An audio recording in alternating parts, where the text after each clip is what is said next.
Say the line, Charles.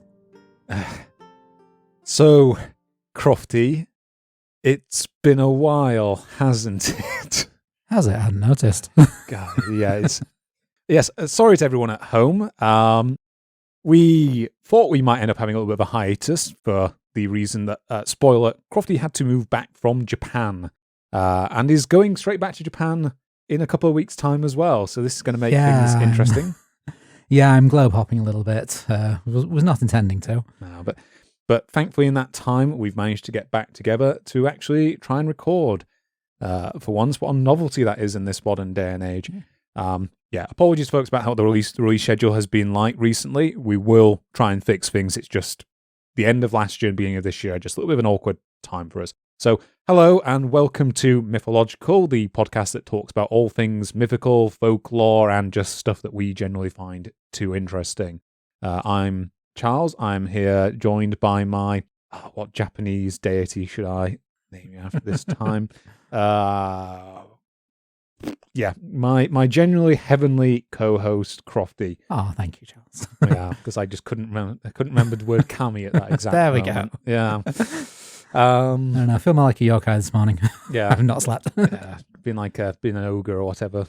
But yeah, it's been an interesting time. We've had our Christmas break. I think at one point we were going to try and do something on Santa, but I think that might have to wait for another year, unfortunately. Yeah. Hopefully next time. Yeah, and I've been saying that for 3 years. To sidetrack things immediately, as we're always good at doing. This is like I think only the second time in the entire history of the podcast we've managed to record in person. And it's been, what, 3.5 years? Not since King Arthur. Exactly. Episode 3. Episode 3. I've not seen you in person since Ireland for your Druids video. Yeah. So that's nearly 2 years. So might be more than 2 years. Gee. Be Wow. 2 years last month. 2 years last month. Wow. Yeah. It's amazing how time just seems to go faster and faster the older you get. I went 9 hours back in time, so I've regained some. Regained a little bit. And I don't know about you, I just think people don't age as quickly these days now as we used to. I don't know, I feel like I am. As the person here with the greying sideburns and the greying stubble. Yeah. But we should probably actually talk about some mythology then, Crofty. And we are, after all, talking about some proper mythology today. We're not messing around with cryptids or folklore or anything like that. Ironically, we'd wanted to do this episode when you were actually in Japan. Yeah, this was going to be my first one from Japan, not my first one back, but here we are. So we are today going to be talking about Amaterasu. Yeah, we're going to be talking about Amaterasu, the Japanese sun goddess, and we're also going to be, kind of by way of extension, outlining the whole Japanese creation myth, aren't we? Yeah, it's a bit difficult to talk about her without going into her parentage, the creation of Japan, and the Japanese emperors. We will warn, there may be some political dimensions to today's episode. Yeah, there is a distinct possibility I will not be allowed back into Japan. Yeah, you have insulted the emperor. Yeah, it's we'll do our best to stay on topic, by which I mean we will fail. But yeah, it's going to be interesting. We have kind of touched on some of this information slightly from today in terms of both the yokai episode that we did before, and I think the dragons episode we did. Yeah, we did. It did come up in dragons as well, particularly Susanoo's story. So that will be making a bit of a repeat appearance in probably a bit more detail this time. Mm-hmm. I think I could have sworn at some point we've talked about Izanami and Izanagi at some point as well. I think that came up in yokai. Yeah, it was in yokai. Because of the distinction between kami and yokai and the way it's kind of blurred. I think the main thing I remembered was the Hags of Yomi. They were sort of the first yokai, and so we had to... This is great stuff that we should have worked out before we started the episode rather than on the record. And we're doing great.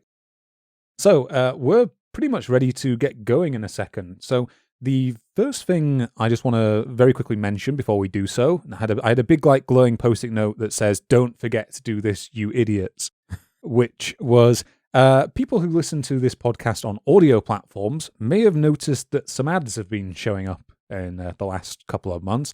And that's because we actually got monetized on audio platforms going forwards, which we had literally ones of people comment on telling us, ew, adverts, which is understandable. Like beforehand, there were no adverts.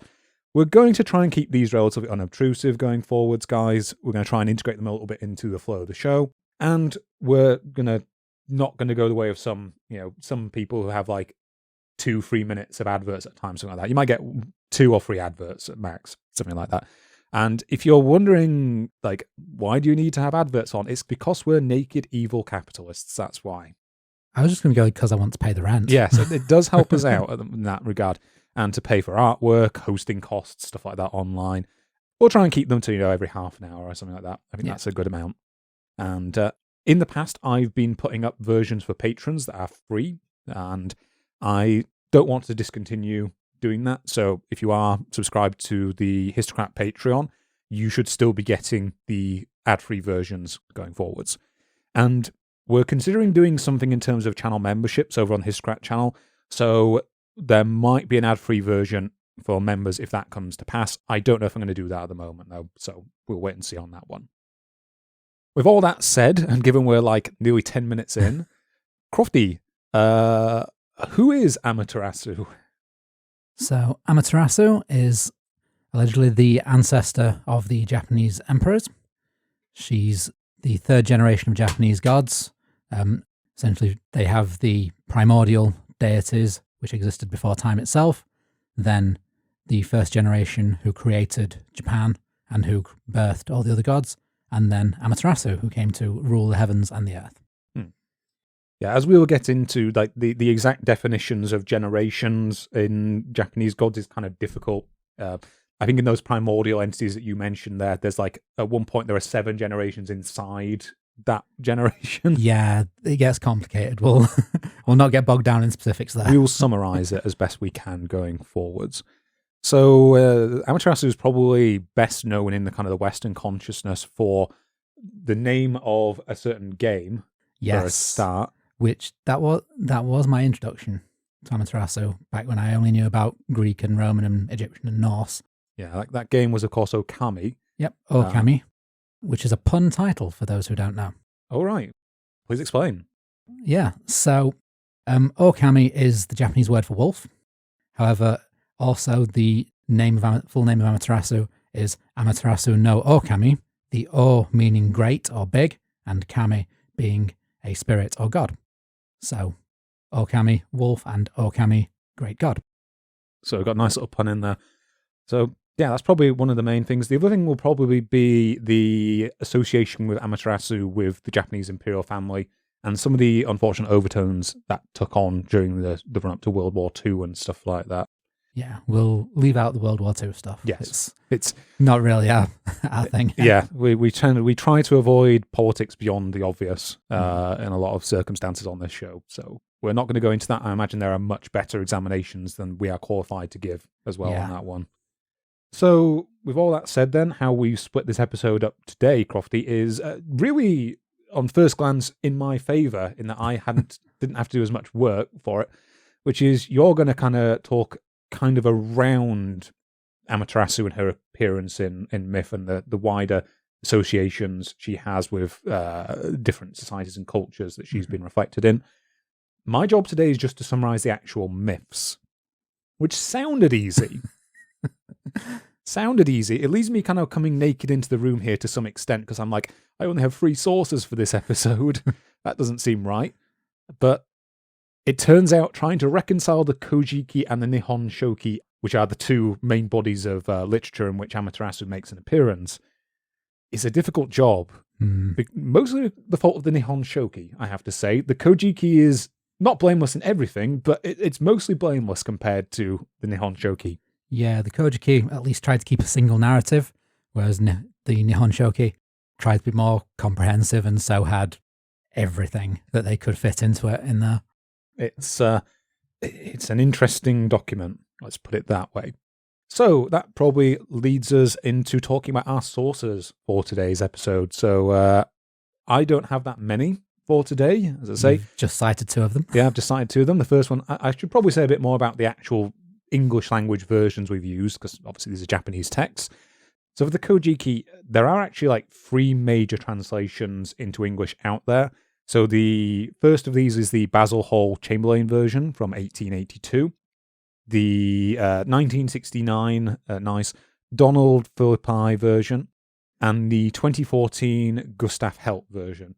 I've gone with the Donald Philippi version for this. The reason being that it's a more up-to-date translation than the Chamberlain version, which is over 100 years old, nearly 150 it's coming up on now. And the other reason is the Gustav Helt version, I'm told, is good in terms of its actual translation of the sentence structure into English of Japanese. He does a weird thing. He translates all the Japanese god names into their literal meanings in English, which I imagine that would capture more of the essence of what the names mean in the original text and what it would mean to someone who actually understands Japanese.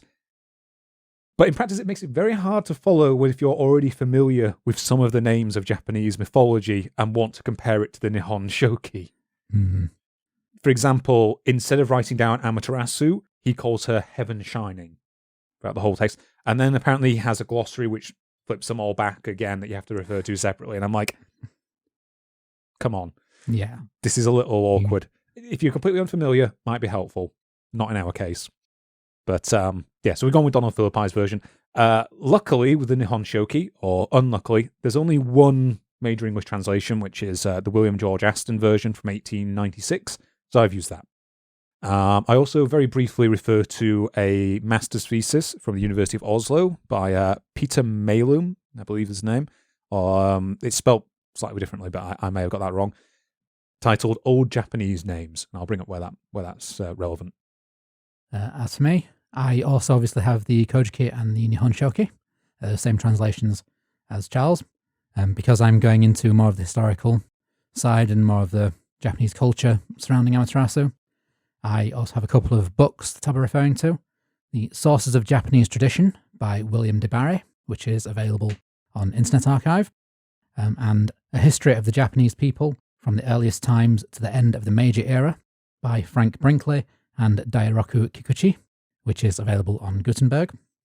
And I'll be referring to a few papers as well. The Origin and Growth of the Worship of Amaterasu by Matsumae Takeshi. The Origins of the Grand Shrine of Ise and the Cult of the Sun Goddess Amaterasu Omikami, and the Cult of the Sun Goddess Amaterasu Omikami by Akima Toshio. Alone Among Women, a comparative mythic analysis of the development of Amaterasu theology by Matsumara Kazuo. And I'll briefly be referring to A Brief Exploration of the Development of the Japanese Writing System by Brianna Gilson. Okay, so with that out of the way then, we're going to start off, Crofty, with a bit of a background to the worship of Amaterasu over the course of Japanese history. Yes, because I feel that before we tell the myth of Amaterasu in full, we should first discuss the origins of the written form of the myth and how they influenced the text that Charles will be referring to later. So, prior to the 5th century AD, literacy was not very widespread at all in Japan. The Japanese language itself had no writing system at the time, and while the Chinese writing system, that Japan would call kanji, had made its way to Japan, it was generally only found on inscriptions on Chinese artifacts, rather than used for Japanese. Around about the 5th century, scholars from Korea then began to teach the use of the Chinese script more widely among the upper classes, which led to the eventual beginning of record keeping. At first, this was writing records in Chinese before eventually learning to use Chinese characters for Japanese sounds, which is quite a complicated thing at the start. Yeah, if anyone's familiar with the use of cuneiform and how that was adapted from originally Sumerian into Akkadian, for example, it's a similar process. Yeah. Yeah. And so prior to the introduction of the Japanese syllabic scripts, I guess that would be the right word, so hiragana and katakana, which write specific syllables, translating from these older Japanese texts that are entirely kanji is quite difficult, and is probably what led to the issues with that last translation of the Kojiki that you talked about. So that's obviously a very, very oversimplified description of how writing came to Japan, but we'd be here all day if I went through the full paper on that. So prior to the 5th century, it's generally thought that because there were no written religious texts, that there's likely to have been no single unified Shinto belief.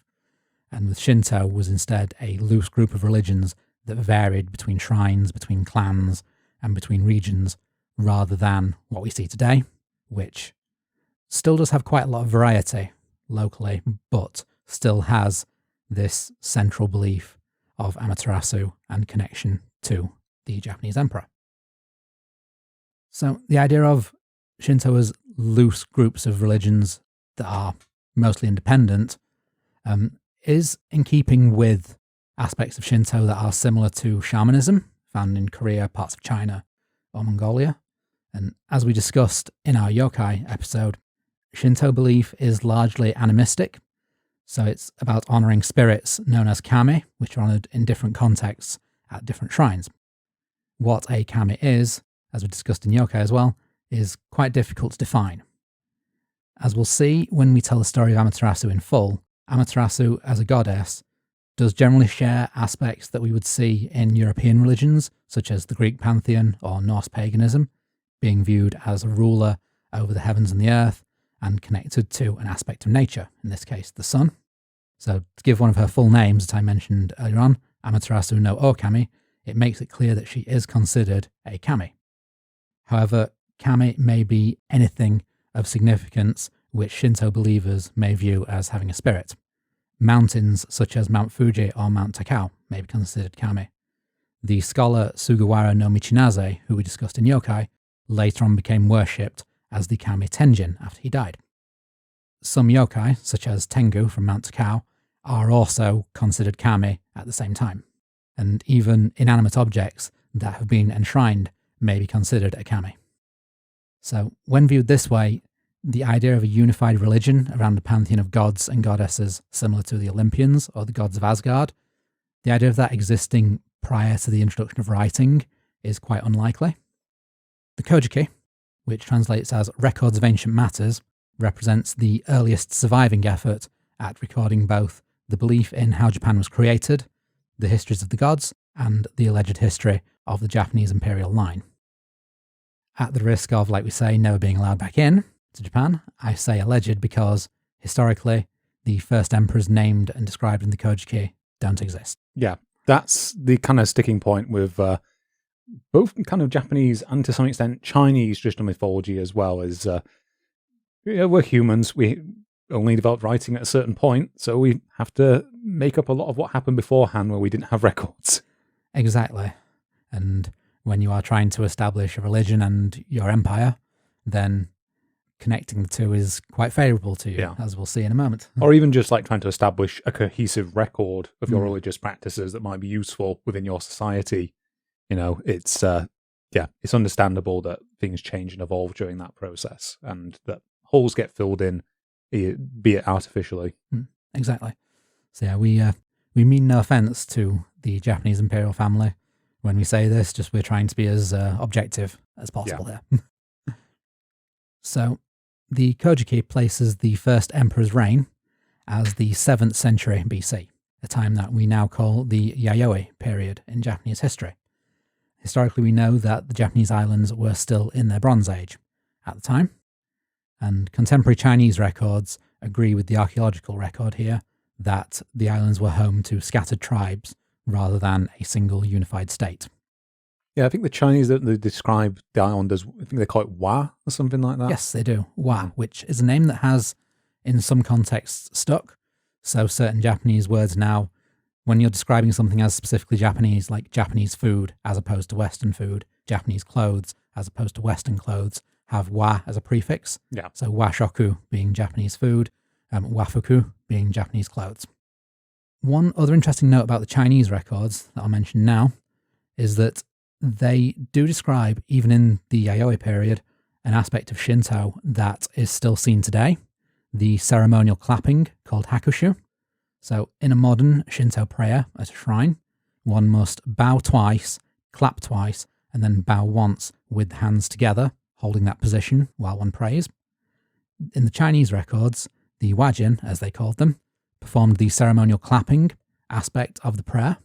So some of these Shinto beliefs are seen even as early as the 7th century, even if much of the rest of what the Kojiki describes at the time wasn't accurate. Yeah. One kind of useful distinction to make is that the Kojiki is kind of like it's accurate after a point, so Yeah. to speak, in that the early stuff is made up, but it does include historical, actual references to emperors and figures who lived and stuff like that. Yeah. Yeah, and there are bits of the Kojiki where kind of corroborated by Chinese records that I'll be getting to in a moment. There's differences, but there's enough there to say this figure probably inspired the character in the Kojiki. Yeah. There's some slightly odd stuff in there as well, like how in earlier Chinese records there's like a polity on Japan called Yamatai or something. When obviously people, if you know anything more about Japanese, you'll know that the official name like of the Japanese imperial family is Yamato, and that sort of like to some extent could make sense that it was the same sort of early state in communication. Yeah. But we have no intervening records, and also it's mentioned as being ruled by like a female ruler as well in those records, whose name escapes me at the moment. I apologize. It'll come up in a few paragraphs. Okay, cool. Sorry, I'm preempting everything here. Where was I? Yeah. It's the pick me teacher syndrome. Yeah. I know this. Have a gold star, Charles. Yeah. So the Kojiki itself, based on historical notes from the Basil Hall Chamberlain translation, which explain a bit of the supposed process of writing the book. These notes state that it was commissioned by the Emperor Tenmu during his reign in the 7th century AD. He ordered a scholar who was renowned for his perfect memory, Hieda no Are, to be instructed in, and I quote, the genuine tradition and language of former ages. After Are memorized this history, he would dictate it to scribes. The work wasn't completed until after Tenmu's death, when his successor, Empress Genmyo, revived the project in the year 711, having a court noble by the name of Yasumaro transcribe the history as recounted by Are over the space of 4.5 months. Prior to the writing of the Kojiki, there were allegedly 2 other historical records compiled around the year 620, during the regency of Prince Shotoku, who was 6 emperors prior to Tenmu. These were the Tennoki, the record of the emperors, and the Kokki, the national record, which covered clans and imperial subjects. These books, however, were said to be lost in a fire in the year 645. The only record of their existence is in the Nihon Shoki, and so whether the Tennoki, if it existed, contained the story of Amaterasu and asserted that her descendants founded the Japanese imperial line is unfortunately not known. So the more relevant question for our purposes today is how much the Kojiki represented the belief of the Japanese people or followers of Shinto at the time. The answer to this does require us to challenge the official line on why the Kojiki was written, and, as we've mentioned, challenge the official history of the Japanese emperors. It is quite possible that Emperor Tenmu had a scholar at his court known for his flawless memory, and that the story of the process of compiling the Kojiki is true. But the motivation is likely not the simple consolidation, recording, and preservation of knowledge that has been claimed. Japan, throughout its history, has placed a lot of importance on regional power and clan leadership. Wars have been fought both to prevent more centralized power and later to restore more power to individual warlords. So, for a pre-literate civilization known for these ideals to have maintained a Chinese-style imperial line for 1400 years doesn't exactly fit, really.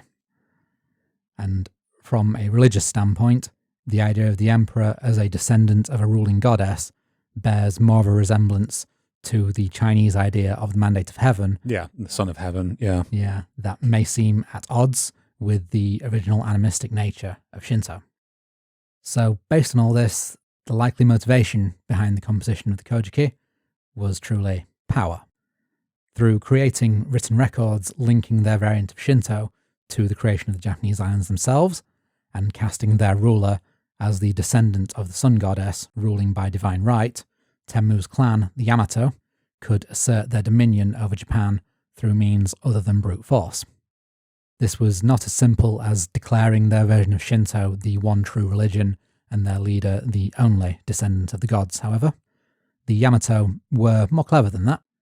Instead, the Kojiki gives roles to gods associated with other clans and their beliefs. So rather than stamping out other religions, the Yamato incorporated them into the Kojiki and incorporated the mythical ancestors of the other clans into their history as descendants of lesser gods. By placing the Yamato emperor at the top of the hierarchy, while conceding that the other clan rulers had a similar divine right to rule their lands, it's possible that that is the beginning of the feudal system that we know from later Japanese history. The most notable example of a god of another clan being brought into the Yamato version of Shinto is Susanoo, Amaterasu's brother.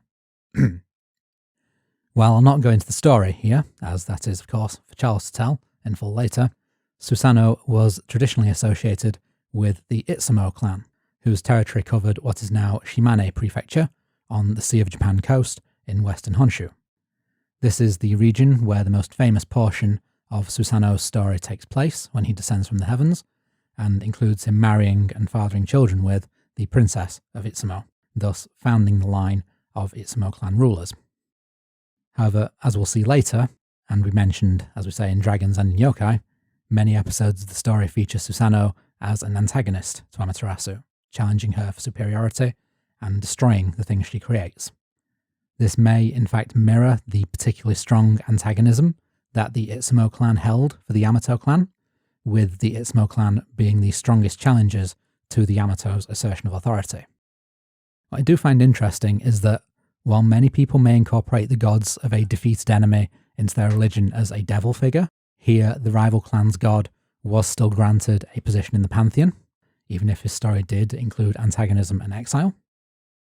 Historically, that does tend to be a better way of assimilating peoples, though. Yeah. Like when the, for example, when the Akkadians, throughout the actually quite brief time that they conquered Sumer and large portions of Mesopotamia, they, for example, didn't say, hey, our gods and goddesses are the only, you can only refer to them under our name. You know, they continued the previous practice, which was, oh yeah, they're the same gods, you just worship them under a different name, and we're not going to make you change any of that. You know, that sort of thing. We saw something similar going on with the Egyptian pantheon as well. So yeah, that doesn't surprise me that is the case. It's not like in the, you know, like the, what's it called, like the Rig Vedas and stuff like that, where the previous denizens of the lands and that are presented as like monsters and stuff like that. Yeah, exactly. Yeah, and that's it. That might be me horribly misrepresenting the Rig Veda, by the way. It's very hard to get hold of the Rig Vedas to read it. Yeah, much as we want to cover that sort of mythology, it's a difficult one. So, the importance of Izumo in Shinto predates the Kojiki. Izumo Taisha, meaning Itsumo Grand Shrine, and also named Itsumo Oyashiro, is thought to be the oldest Shinto shrine in Japan. Both the Kojiki and the Nihon Shoki mention it, confirming it was well established by that point. There's no exact date of its founding, however, as the buildings are rebuilt every 60 to 70 years. This is both for religious reasons, to maintain the power of the enshrined kami, and for cultural reasons, to maintain the architectural traditions in its construction. According to records dating back to the 10th century, the shrine was the tallest building in Japan in that era, and stood some 48 metres tall. The shrine itself is dedicated to Okoninushi, a deity said to be either the son or a descendant of Susanoo. He's considered a god of happiness, of protection, and maintaining good relationships, so much more human concern than many prominent Shinto gods of the era. Yeah, he will be coming up very prominently in my summary of the myths. Good. Good to know that is in there. Yes, it's pretty integral. Yeah. So, as Charles will be explaining in detail later, he was said to have ruled Earth prior to Amaterasu sending her grandson and relinquishing the rule to Amaterasu's descendants and residing in a separate, unseen world called Kakuryō. The Kojiki claims that Amaterasu said she would honour him by granting him a residence in the same architectural style as her own, from which he would cast a spell of happiness and prosperity over the people of the land. And I don't think this is to be read as saying that Okoninushi's Grand Shrine would be based on Amaterasu's Grand Shrine, Issei Jingu, because both historically, Izumo Taisha is thought to predate Issei Jingu, and the narrative of the Nihon Shoki also says that Izumo Taisha was founded first. So my interpretation of that is that Izumo Taisha was intended to be designed after Amaterasu's residence in the heavens, which is quite fitting for the first Shinto shrine, and also a very generous gift to a god cast as being a lesser god to Amaterasu. And of course, speaking of gifts, Crofty, do you know what time it is? Capitalism time. Capitalism time, folks. Today's podcast is sponsored by the undisclosed fast food chicken we ate before we came on here because we don't want to get sued for associating them with our product. Here's some ads. And we're back. So, Crofty, I vaguely remember you speaking. Yeah, I think I was. I don't know. That was a long break. So, the story of this peaceful transfer of power from Okoninushi to Amaterasu and her descendants does support the idea of the Kojiki as an effort to secure Yamato supremacy through control of the historical narrative. While the story may be more peaceful than the reality, it can easily be read as a mythical parallel to the surrender of Izumo to Yamato rule. It's also possible that it does represent certain natural developments in Shinto over time, prior to the official Shinto mythology codified in the Kojiki. That's a tongue twister. I did not realise that when I wrote it.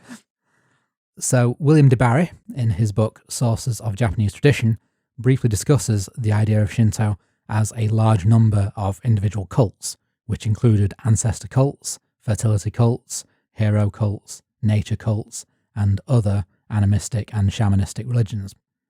Rather than becoming a single religion with the writing of the Kojiki, crossover between different cults led to prominence of specific gods representing groups of cults together, including some groups who all revered the sun goddess. And so, the idea of there being multiple competing versions of Shinto, whose deities must all fit into the narrative of the Kojiki, is a possible explanation behind this story.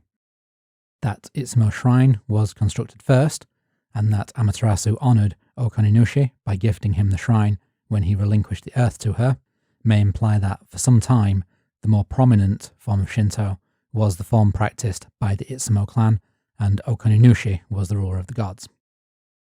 Much of what I have covered so far relies on interpreting the Kojiki, the Nihon Shoki, and later writings on Shinto and Japanese history. But we do have one other source of Japanese belief prior to the Kojiki, the records of Chinese interaction with early Japanese. So, China was aware of Japan as early as the 1st century BC, as we said before, referring to the land as Wa, and its people as the Wajin.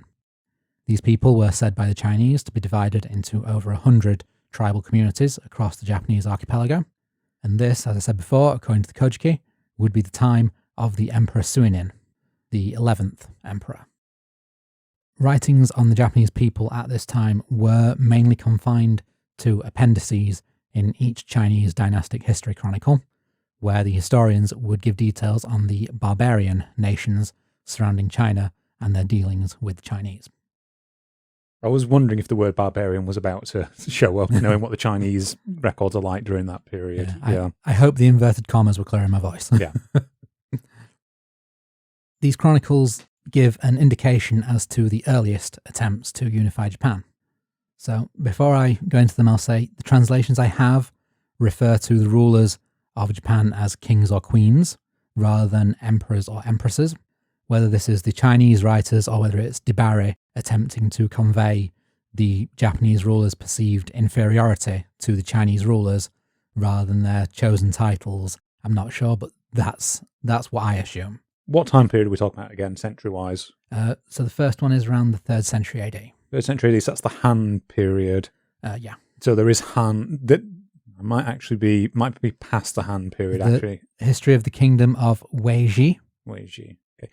I think this is actually slightly after the Han Dynasty, but the Han Dynasty had a period of the Han Dynasty did have a tradition at one point of having subsidy kings within the empire. I know that started out very early on in the Han Dynasty and I think was later suppressed.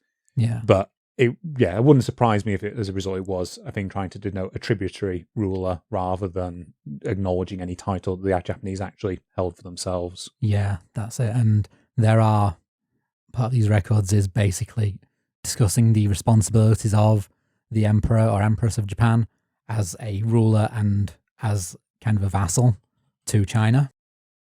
So the first chronicle that discusses the Japanese, as I say, the history of the kingdom of Weiji. Please forgive my Chinese pronunciations. They're not going to get better. Oh, just for completeness sakes, by the way, it was during the Three Kingdoms period that this would have been going down. So probably Kauwei or something like that would be the ones compiling that record. So the Three Kingdoms period, there was three separate competing dynasties. There was Shuhan, Dongwu, and Kauwei. Yeah, I mean to read more about the Three Kingdoms. Yeah, I've had a copy of a book on them forever, but so this chronicle does say that Japan is ruled by a single monarch around about the end of the 3rd century AD. Okay. So to quote the translated text given by DeBarry, the country formerly had a man as a ruler. For some 70 or 80 years after that, there were disturbances and warfare. Thereupon, the people agreed upon a woman for their ruler. Her name was Pimiko. She occupied herself with magic and sorcery, bewitching the people. Though mature in age, she remained unmarried. She had a younger brother who assisted her in ruling the country. As I said, this then goes on to refer to envoys sent by the Queen of Hua to the Chinese court in the year 238, and the edict that these envoys were given from the Emperor Wei, formally recognizing Pimiko as the Queen of Hua and a friend of Wei, and describing the expectations of loyalty and expectations upon her as the Queen by being granted the title of friend of Wei. Okay. And So it was Cao Wei then. In that case, it was Cao Wei that was compiling this record. Yeah. And so this essentially treats her as a vassal of the Chinese imperial court. I'm just going to correct the early line I said, 'cause it's not Cao Wei, it's Cao Wei.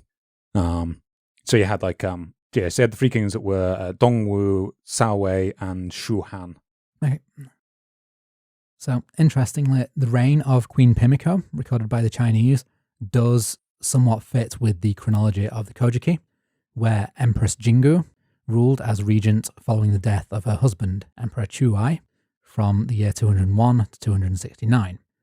While the 80 years of warfare described by the Chinese are not part of the Kojiki, and the Kojiki says that she was married, Emperor Chuai is killed in a rebellion, and Empress Jingu does go to war before ascending the throne. First, she put down the rebellion, and then, guided by visions of Amaterasu, she went on to conquer the 3 kingdoms of Korea. Jingu is, however, succeeded by her son in the Kojiki, while according to the Chinese, Pimiko is succeeded by her daughter. So, while these are some quite major differences, if the Chinese account is to be believed, then there is at least one historical ruler who one of the imperial line in the Kojiki was at least partly based on. Yeah. I mean, obviously that account, the Japanese side of the accounts from the Kojiki would kind of give her a reign of over 60 years or something like that. But that's just, typical inflation that you get with some of these more mythical rulers. It's the same in the Sumerian king list. Yeah. Where you get Gilgamesh being having a 120-year reign and stuff like that. Yeah. I apologize that I keep using Mesopotamia as the example, but it's my only one that I know. You've done a lot on it. So. Yeah. And Jimmu allegedly reigned for 129 years. Yeah. Oh, got a one-up Gilgamesh. Yeah. I might even have got that wrong on Gilgamesh, but well. Is Gilgamesh going to one-up Jimmu now? Yeah, it's going to have to be. Yeah, the fight of the ages. Yeah. Oh. I don't know, both of their main traits is that they never lose. So yeah. Actually, no, Jimmu does lose a couple of times. Yeah, but I'm picking Gilgamesh. I'm backing Gilgamesh. Money's on Gilgamesh. Jimmu is like orcs. He retreats so he can win the next day. Yeah, exactly. It's the first time Japanese have been compared to orcs. Yeah, that's a new one. Let's not explore that in detail. Let's keep going. We're going to be serious. So, serious face. The next chronicle that brings in the Japanese is the Chronicle of the latter Han Dynasty, written around 445 AD, which again tells of Hua originally being divided into over 100 countries, but specifies that each of these was ruled over by a king whose power is hereditary. It names one of those countries as Nu, stating that they are located in the southern extremity of Japan, and they were the first to send an envoy to China in 57 AD. This tribe that made first contact with the Chinese originating in southern Kyushu does also fit with where the Yamato supposedly originated before Jimmu made his kingdom in Nara, as he did originate in southern Kyushu. The chronicle then also reiterates the story of Pimiko and states that now the great king of Wa resides in the region of Yamadai or Yamatai, though gives no indication of where that is. Just for clarification for anyone, the kind of later Han that you referred to there is from a period of Chinese history known as the 16 Kingdoms, which is where the after the collapse of the Jin dynasty kind of became a period of disunity in Chinese history. Thank you. Yeah, I just had the names of the chronicles from DeBarry's work, so didn't have as much context. Basically goes 3 kingdoms, Cao Wei sort of reunifies and gets taken over by a different ruling class and becomes Jin dynasty. Jin dynasty sort of collapses, and there's a bunch of kingdoms as well as them at the same time. Thank you. Yeah, DeBarry didn't really give any of that context because he was just focusing on the timeline of Japan, so he just gave the name of the chronicle and the years. Yeah. So I don't know how much help it is. I just thought it was nice to try and it's, say what's going on in China whilst these things are being recorded. That's it. I appreciate the context. So while this chronicle is referring to a great king of Wa, this is still probably not a single ruler of a unified Japan. The Yamadai state, which would later change its name to Yamato, isn't thought to have covered North Japan. And additionally, it is disputed whether the Yamadai was even the sole centre of local power, or whether the kings that the Chinese referred to were in fact independent, with Yamadai simply the most prominent member of an alliance of states. Yeah, so something similar to what happened in the Zhou dynasty in China, where they had like this 400-year period where you effectively had like a dozen kings, but there was actually one king, except he had a tiny little parcel of land, and everyone was like, yeah, he's the king, but we don't listen to him. Yeah. Could have been that, could have been more unified. Yeah. Yeah, exactly. This version is known as the Yamadai Honshu theory, if you want to read more about it, because if we do go into any more detail, again, we'll be here all day. There is a whole debate with proponents of the Honshu theory and proponents of the Kyushu theory, where the Yamadai were just a completely separate nation from the rest of Japan, based in Kyushu, and didn't have the power that the Chinese attributed to them. And that is a whole can of worms to open up. Getting us away from our Amaterasu topic. Yeah, so, exactly. We're already on a tangent as it is. We don't want to tangent the tangent. Yeah.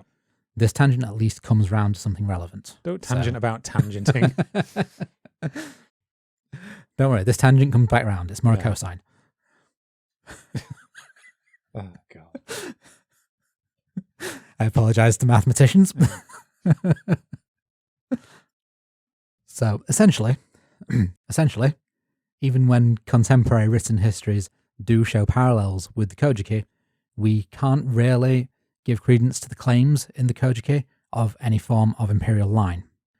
However, and this is where the tangent about Sino-Japanese relations does relate back to Amaterasu, the Chinese records do give hints as to the final piece in the evolution of Shinto belief from individual cults to loosely connected beliefs with shared gods to the single religion with an hierarchy of gods. The last of the Chinese records prior to the writing of the Kojiki is where we see reference to the Japanese emperor being described as descended from the gods. In the history of the Sui dynasty, written around the year 630, this refers to a king of Wa named Amaterasu. At some point in the Chinese Kaihuang era, sorry for the pronunciation, between 581 and 600, King Tarishihoku sent an envoy to the Chinese court, and the emperor ordered his officials to make inquiries as to the customs of the Wa court. The Wa envoy reported to the Chinese emperor that the king of Wa deems heaven to be his elder brother and the sun his younger. Before the break of dawn, he attends the court and, sitting cross-legged, listens to appeals. Just as soon as the sun rises, he ceases these duties, saying that he hands them over to his brother.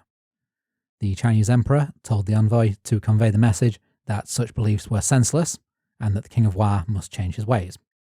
So later in this chronicle, we find that the king of Wa did indeed change his ways, but not in a way that the emperor of China liked.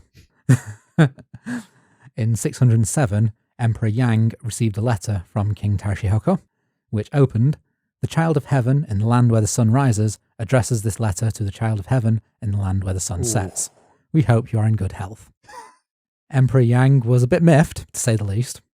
He was greatly angered, and he told his foreign minister that this letter from the barbarians was discourteous, and if he is addressed in such a rude manner again, it should not be brought to his attention. Yeah, that's, if you understand like the way that the Chinese emperor is addressed, is like the son of all under heaven. It's like, yeah, we're the son of all under heaven over here. Yeah, that's it. All under heaven does not really leave room for another one. You know, we know you're the son of heaven, but we're actually a lot closer to the sun over here. So yeah, they think that is part of what offended them. Not only the child of heaven, but also the proximity to the sun. Yeah, actually, we're doing a little better over here. Yeah? That's it. There's a lot in that one sentence to cause an international incident. And so we have, with all of that, we have evidence of the Yamato court being in contact with the Chinese court for some 4 centuries. And we know that during this time, the Yamato learned to write in Chinese before adapting Chinese characters to write in Japanese. As I say, this began in the late 4th century with Korean scholars introducing Chinese literature, particularly Confucian and Buddhist texts. So this influx of Chinese philosophy, first-hand knowledge of the Chinese imperial court, and the ability to write their own histories, philosophies, and religious beliefs, was very likely a catalyst for the shift among the Yamato from the more shamanistic form of religion described in the early Chinese histories to asserting that the Yamato emperor was the child of heaven by this point. The combination of the structure found in Chinese philosophy influencing the most powerful clan in what may be an alliance of autonomous clans, each with their own religious beliefs, allowed the structure of Shinto belief that we see going forward to come into being. Because the Yamato emperors consolidated power while letting the clans retain a level of autonomy, a religion that can place Amaterasu at the top as queen of the gods, while still treating the kami of a mountain, of a forest, or of inanimate objects as equally divine, can exist, and in some ways can mirror the power structures of early Japan. And so with that, we have a brief overview of the development of Shinto prior to the writing of the Kojiki and to the Nihon Shoki. And so once Charles has inserted a laugh track after the word brief, I'm going to hand over to Charles, who's going to tell the story of Amaterasu as written in the Kojiki. All right, thank you, Crofty. So that's good. That gives a lot more context to the actual writing of the documents and the possible influences than I had gone into. So that's good. That gives a good starting point. So to go into the actual myths then that Amaterasu appears in. So as I said before, we were working from both the Nihon Shoki and the Kojiki. I've kind of had to brute force these guys together because they don't match very well. Nihon Shoki makes a lot more consideration for things like alternative accounts and different regional traditions. So that's some of the reason for that. What I've done is I've tried to include the most interesting of those accounts. There's often points where there are so many versions of the accounts and they're all so similar. It's like, it's just going to draw the time out a bit too much for that. So I've done my best to simplify things down. There's plenty more in there if you want to actually go and try and read the Nihon Shoki for yourself, though. So in their opening passages, these two works already differ between each other. The Nihon Shoki begins with a description of the primordial world, which it describes as being a chaotic mass like an egg. We're then told that over time the purer and clearer part was drawn out into heaven, whilst the, quote, heavier and grosser part settled down and became the earth. Then, according to both works, 3 deities came into existence in Takama no Para, or the plane of high heaven, which the Kojiki names as, and this is where I start to have difficulty, part of this script. Good luck. Ame no Minaka Nusi no Kami. Mm-hmm. Second is Takami Musubi no Kami.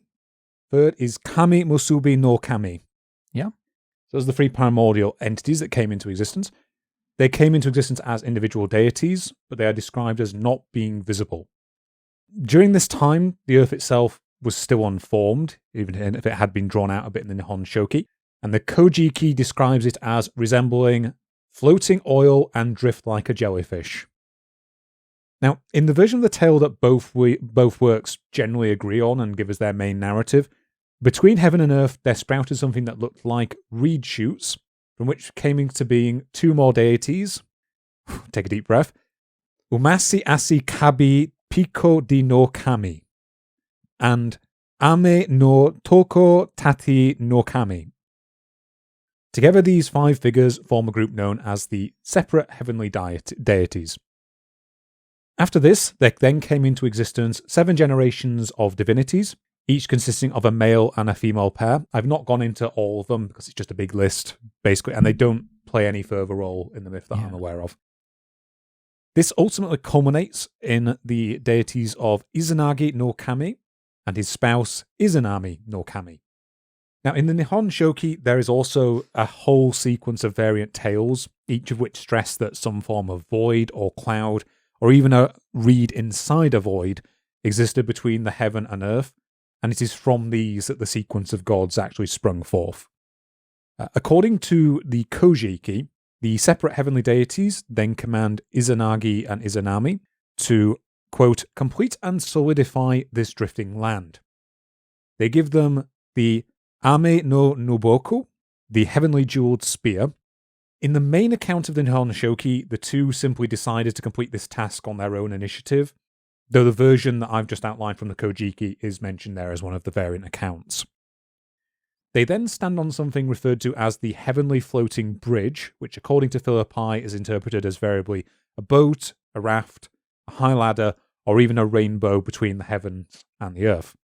And together they use the spear to churn the brine of the land. When they've completed this, they lift up the spear with the brine dripping from it, and the droplets pile up on the surface and form an island named Onogoro. Descending to this island, they erect a heavenly pillar that marks the centre of the land, along with a palace for them to live in. So around this time, the two ask each other about their bodies, with Izanagi noting that one part of his body has formed in excess. Well done on Japanese mythology for keeping things PG. And Izanami notes that one part of hers has formed insufficiently. The two then decide to have what was in the text I read described as intimate relations. They hug in a special way. Yeah. Which results in Izanami giving birth to the land. Before this, they walk in opposite directions in a circle around the pillar, after which Izanami says, Ananiyashi, how good a lad. And then Izanagi says, Ananiyashi, how good a maiden. However, Izanagi considers it improper for Izanami to have spoken first as the woman, and according to the Kojiki, this causes their initial children to be considered failures. These included something described as the leech child, which is an interesting name. I actually kind of want to know more, but nothing more is said. And they instead just place this creature in a boat made of reeds and allow it to float off into the primordial earth. They also make an island named Appa, and they take great pains in the text to note that neither of these beings are considered to be their proper children. They then consult with the heavenly deities, who conduct a grand divination, or putomani. According to Philippi, the putomani was a type of ancient Japanese divination, where the shoulder blade of a deer was heated using bark from a papaka tree, after which the cracks in the bone would be observed and interpreted. Now, I couldn't find what actual tree that this is referring to, but according to that 2014 master's thesis that I mentioned, one theory is that it may be referring to what's called either the bird cherry or the hackberry tree. The heavenly deities then point out the mistake of Izanami speaking first, and the two repeat the ritual successfully. In the main account of the Nihon Shoki, none of this happens. There's no intervention by the heavenly deities. They simply repeat the proper ritual after Izanagi's initial displeasure, and Izanami instead first gives birth to the island of Appa, which neither of them take any pleasure in. Again, however, the version found in the Kojiki is included as a variant tradition. Now, in both versions, Izanami then gives birth to 8 islands that are respectively referred to as the Oppo Yasima Guni, or the Great Land of Yasima, which according to Philippi is a poetic name for Japan. And then after this, they also give birth to another 6. The reason for this distinction is apparently because the number 8 is considered, I think, lucky or sacred to the Japanese. I don't know if that's kind of a simplistic reading of that tradition. I'm not sure about that tradition myself, to be honest with you. I've not had a chance to look into it. Yeah, fair enough. And then the other explanation he also gives is that it's kind of a number that's just used to mean like a myriad, in the same way that 80 or 800 is in some of these texts as well.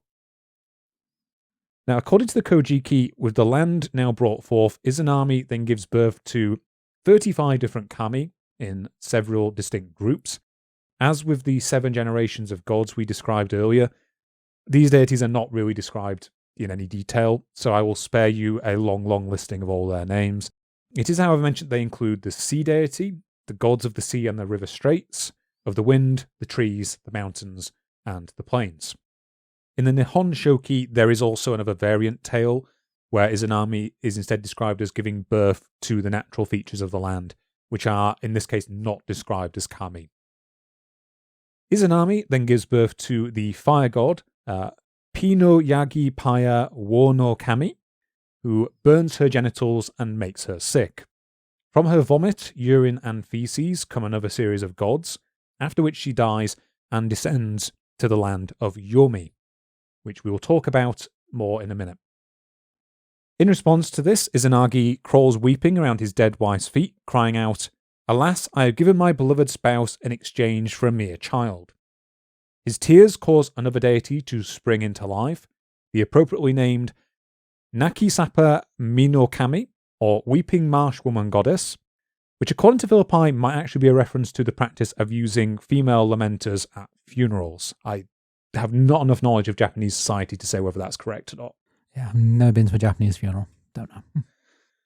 According to the Kojiki, Izanagi then buries Izanami on Mount Piba, whereas according to the Nihon Shoki, he buried her in the village of Arima on the island of Ki, or Kai.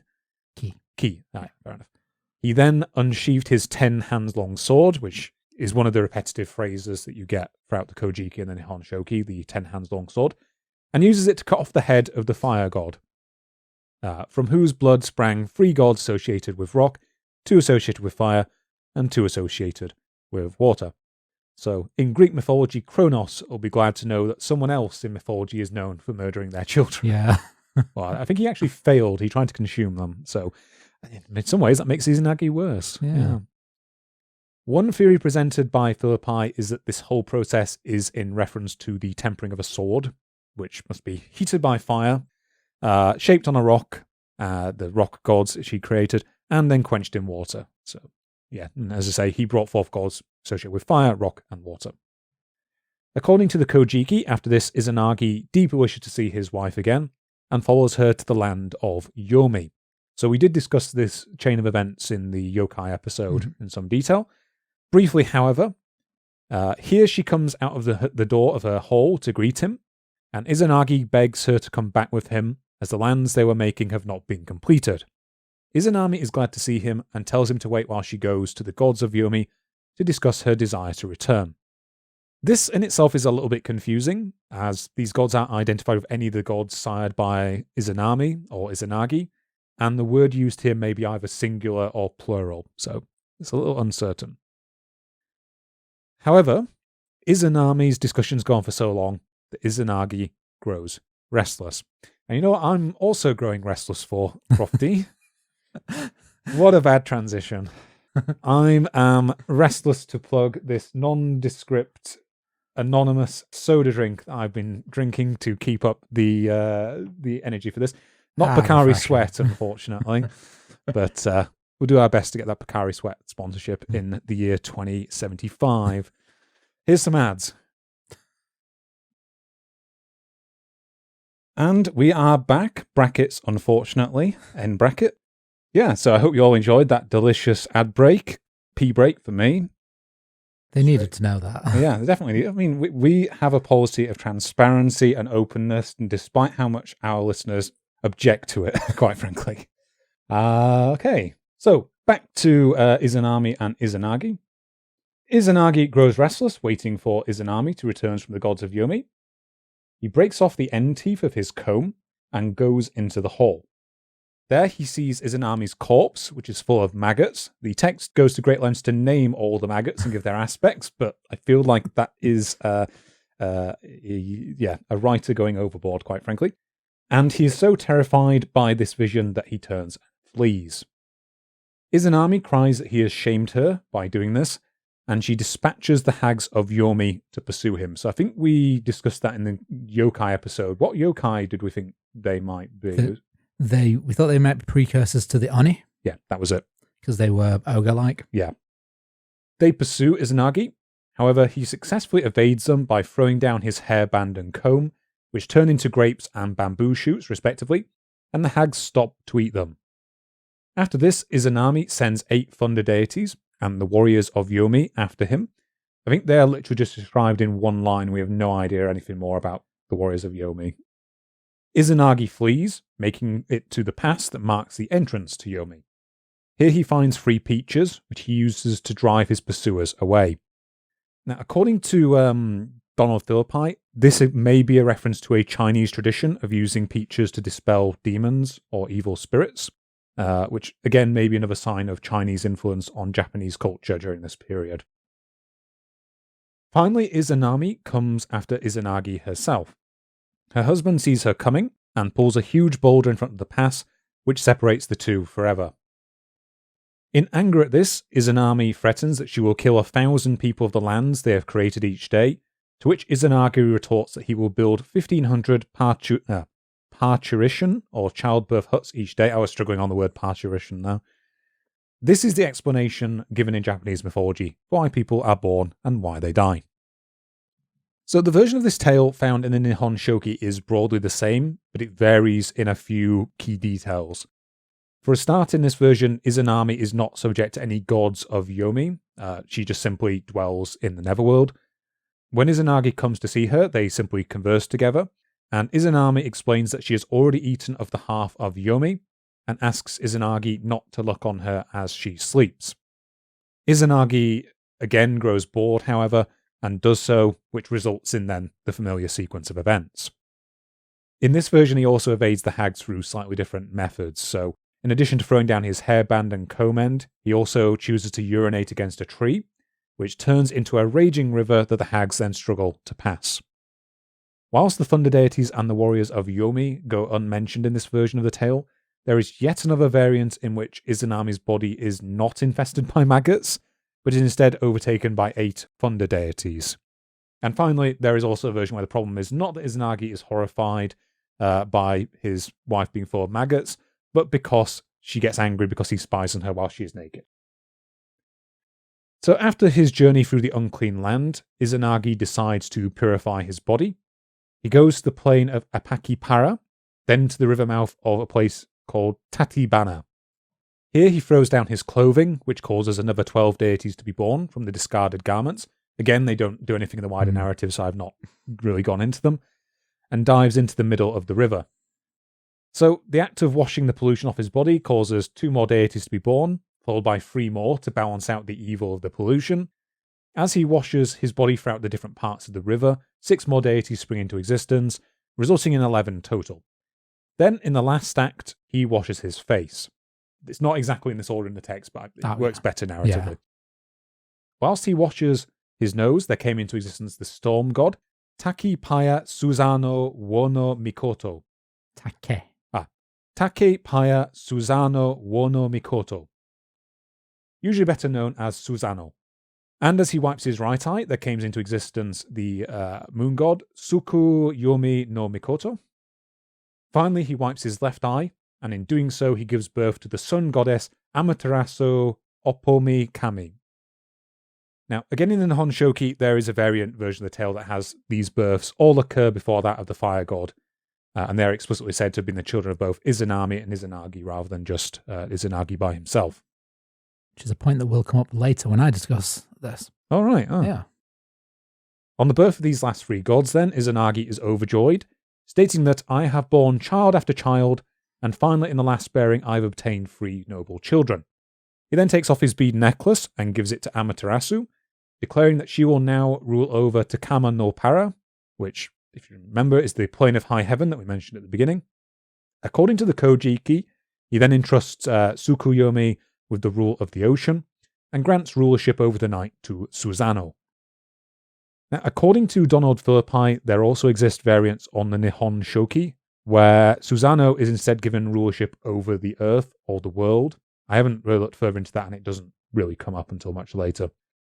Whilst Amaterasu and Tsukuyomi obey their father's command and take up their allotted duties, Susano refuses. Instead, he spends all his time weeping and howling, causing the mountains to wither and all the sources of water to dry up.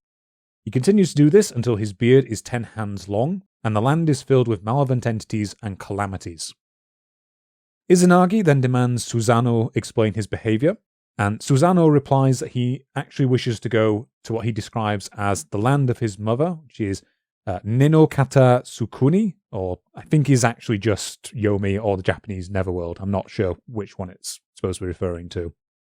Enraged by Susanoo's shirking of his duties, Izanagi expels him from the heavens. In the Nihon Shoki, there is kind of an abbreviated version of these events that occurs before Izanami's death, and it is they together who expel him purely on the grounds of his wicked and wrathful nature. Susanoo is like a weird deity in that regard, where he's not quite... It's not a case of, he's just this evil creature. I think it's more a case that there's certain aspects that are just part of his nature that are not necessarily seen as evil. It's just what he's like. That's it. And his antagonism does sort of, as we'll see, is involved in a lot of creation as well with Amaterasu. Yeah, and sometimes it's a case of him doing things that then get misconstrued as well, because he thinks it's innocent. They're all like, no, we know what you're like, Susanoo. Yeah. He's just misunderstood. Yeah, he's just misunderstood. He's always nice to me. So according to the Nihon Shoki again, he is, however, allowed to return briefly to the heavens, after which he requests to be able to see his sister Amaterasu one last time. Now, there's also a tale where Amaterasu and Tsukuyomi get into a disagreement over a servant that Amaterasu sends to wait on her brother, who Tsukuyomi ends up killing. The result is that the two have to be separated by the day and night, hence their roles as the sun and the moon, respectively. This interaction also results in the birth of the ox, the horse, millet, rice, silkworms, wheats, and beans from the servant's body, which, despite the death of the servant, causes Amaterasu to rejoice, as now in the future, mankind will have something to eat. Mindful of this, she plants the crops in her fields, and they grow into long, drooping ears that are highly pleasant to look at. Ears as in, like, ears of wheat. Yeah. Not ears. Yes. That would not be pleasant. Yeah, that's Junji Ito. Junji Ito territory there. Yeah, I think I have a Junji Ito thing on here. It's the one about spirals. Yeah, I've got Uzumaki as well. Yeah. I made it about a third of the way through and I realised where it was going. I was like, oh no, I'm putting this book back down. I stuck it out. Yeah. Where was I? So now having brought forth the land and its occupants, Izanagi judged his divine mission to be complete. The Kojiki briefly mentions that Izanagi was then secluded in a shrine on the island of Apumi. The Nihon Shoki echoes this, but it also has a variant tradition that says that Izanagi instead ascended to the heavens, where he reported the completion of his mission to bring forth the land to the separate heavenly deities, and that he then went on to reside in a place known as the Younger Palace of the Sun. Yeah, I think that is the variant which has Itsumo Taisha as the first shrine, just so everything's in. Not that there is necessarily a need for internal consistency in mythology, but it makes sense. I think that's the one where it has that. Yeah. In the aftermath of Izanagi's departure, Susanoo goes to take his leave of his sister. He attempts to return to the heavens to do so, which causes the mountains and rivers to roar, and all the lands to shake. Amaterasu is startled by this, thinking that her brother has come to usurp her lands. As a precaution, she undoes her hair and wraps it up in a masculine hairstyle, ties up her skirts in trousers, takes up a bow, equips 2 massive quivers and an arm guard, then wraps Magatama beads around her body. So Magatama beads, they're kind of like, if you're familiar with the yin and yang symbol, aren't they like the individual yin and yang are 2 of those together? I think so. I would need to double check, but yeah, that sounds right. They're a type of beads, and they're often referred to as like beads that they're kind of like almost types of jewels, really, like polished jewels that are often pierced, from what I understand of Japanese traditions in that regard. Yeah. I just pulled up a picture to check, and you are right. So when you're asking questions and I'm just going blank because I'm terrible when you put me on the spot. It's fine, sorry. No. Yeah. I think there's some traditions around here, like, I don't know if it's said in the text. I do remember reading somewhere there's some traditions that when Amaterasu does this, she actually becomes male. Again, that's something that I have to talk about later on. Yeah. It's important in one analysis of it. Yeah. Having equipped herself so, Amaterasu then emulates her brother's temper by stamping her feet into the ground and kicking the earth around her. When Susanoo arrives, she roars at him in a fury, asking him why he has come. Susanoo replies that he has no ill intentions, merely wishing to say goodbye to his sibling, but Amaterasu is still suspicious. She's a bit much. She hasn't actually done anything yet, as far as I'm aware. So she asks him how she will know that his intentions are pure, and he responds that to prove it, they should swear oaths and bear children. They each stand on the opposite side of a river, where they swear their oaths.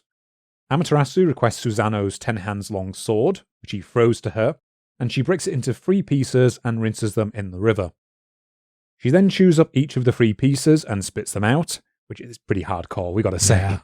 Like, damn. Eating swords. Yeah. And from the mist around them, there came into existence 3 female deities. Susanoo then requests the bunches of beads from Amaterasu that Izanagi gifted her, which he likewise washes in the river and then chews up and spits out. This in turn causes 5 male deities to come into existence. So this part is where the tale again diverges between the 2 texts.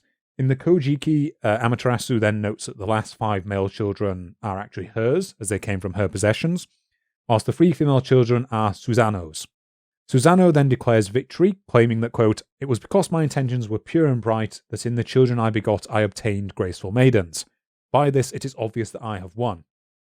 In the Nihon Shoki, however, there is another version where it is stipulated that Susanoo must bring forth male deities to prove his truthfulness, and this turn of events proves to Amaterasu that he is not lying. There's also a version where it is Susanoo who requests Amaterasu's sword, and she in turn requests a set of Magatama jewels that he has brought with him.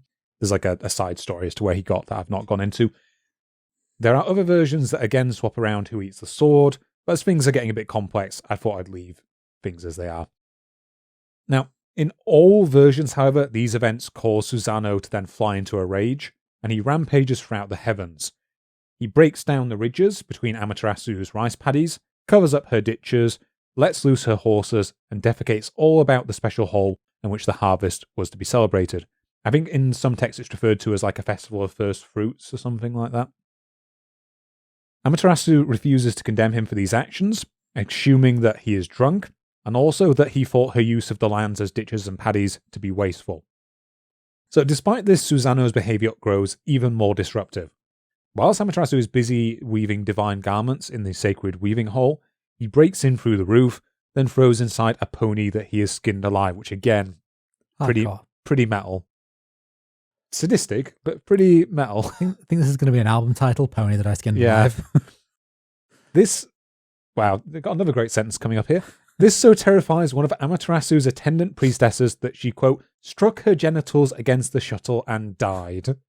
We're just writing a black metal album. Yeah, imagine having that on your death certificate. Like the coroner realising in real time what happened, like, way. On your gravestone. Yeah.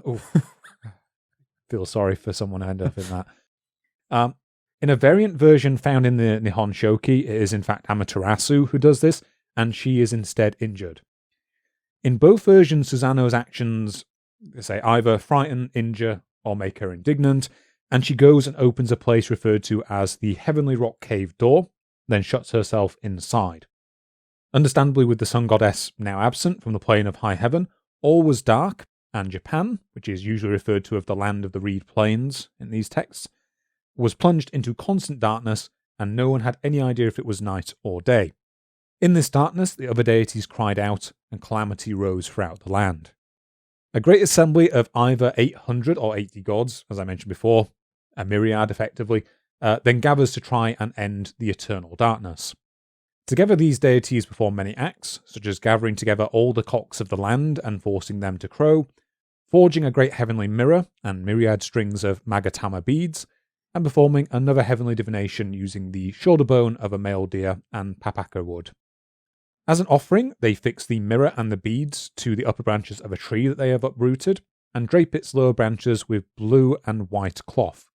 According to the Kojiki, the god Puto Tama no Mikoto then held up all the items the gods had gathered, whilst the god Ame no Ko Yane no Mikoto intoned a solemn liturgy. I think I'm doing okay on these names. Yeah.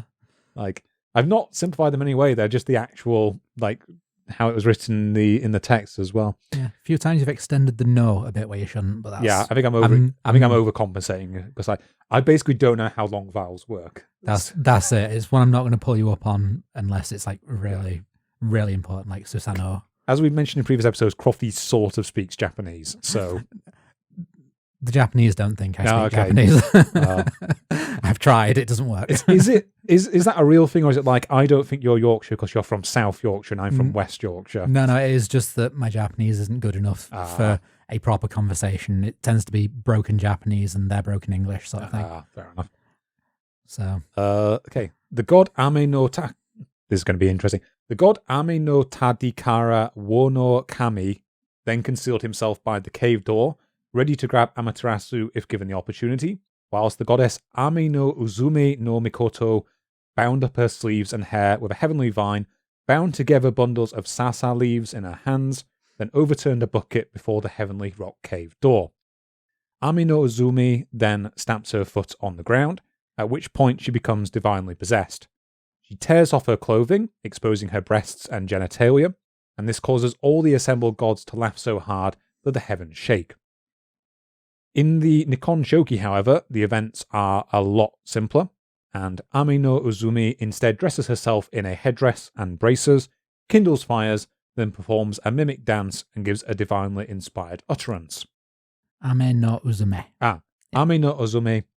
I think I got it wrong there as well. Ame no Uzume instead dresses herself in a headdress and braces, kindles fires, then performs a mimic dance and gives a divinely inspired utterance. According to Aston, this is sometimes given as the source of the modern Shinto dance ceremony of the Kagura. Yep. I didn't know if that was true or not because Aston was writing in the 19th century. Yeah, I have some notes on that as well, just as the rituals and stuff. So. God, it's amazing how we don't talk at all between writing these and somehow it all syncs up at the end. It's almost like we use the same sources. Oh no, I did have a different source for that one.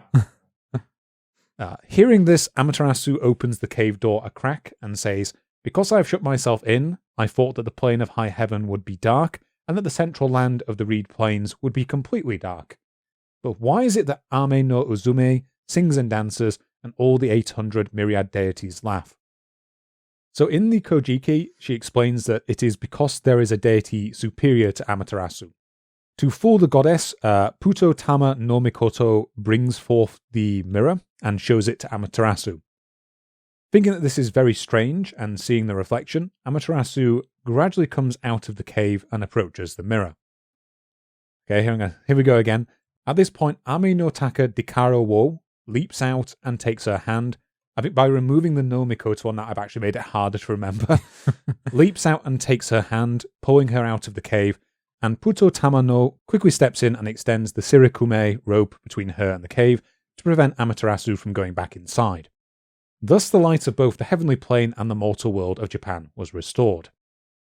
Now, in the Nihon Shoki, again, a simplified version of these events take place. So, for example, no one actually grabs Amaterasu, and Ame no Ta Dikara wo instead leads her out by the hand. This is something I forgot to mention. When it comes to all the deity names, I've deferred to the Kojiki on this. The Nihon Shoki has different names and spellings, because many of these gods have many names. So, despite the restoration of the sun goddess, the many deities had not forgiven Susanoo's crimes. As punishment, they force him to provide 1,000 tables worth of gifts, then cut off his beard and nails. Finally, they expel him from the divine realms, sending him wandering through the land, which leads to his wider adventures, which I'll go into in a minute. In the Nihon Shoki, there is again another variant of this story, which also has another repeat of the episode where Susanoo visits his sister again before his departure, and once more he has to produce gods to prove his sincerity at wanting to visit her, but obviously I'm not going to go into that.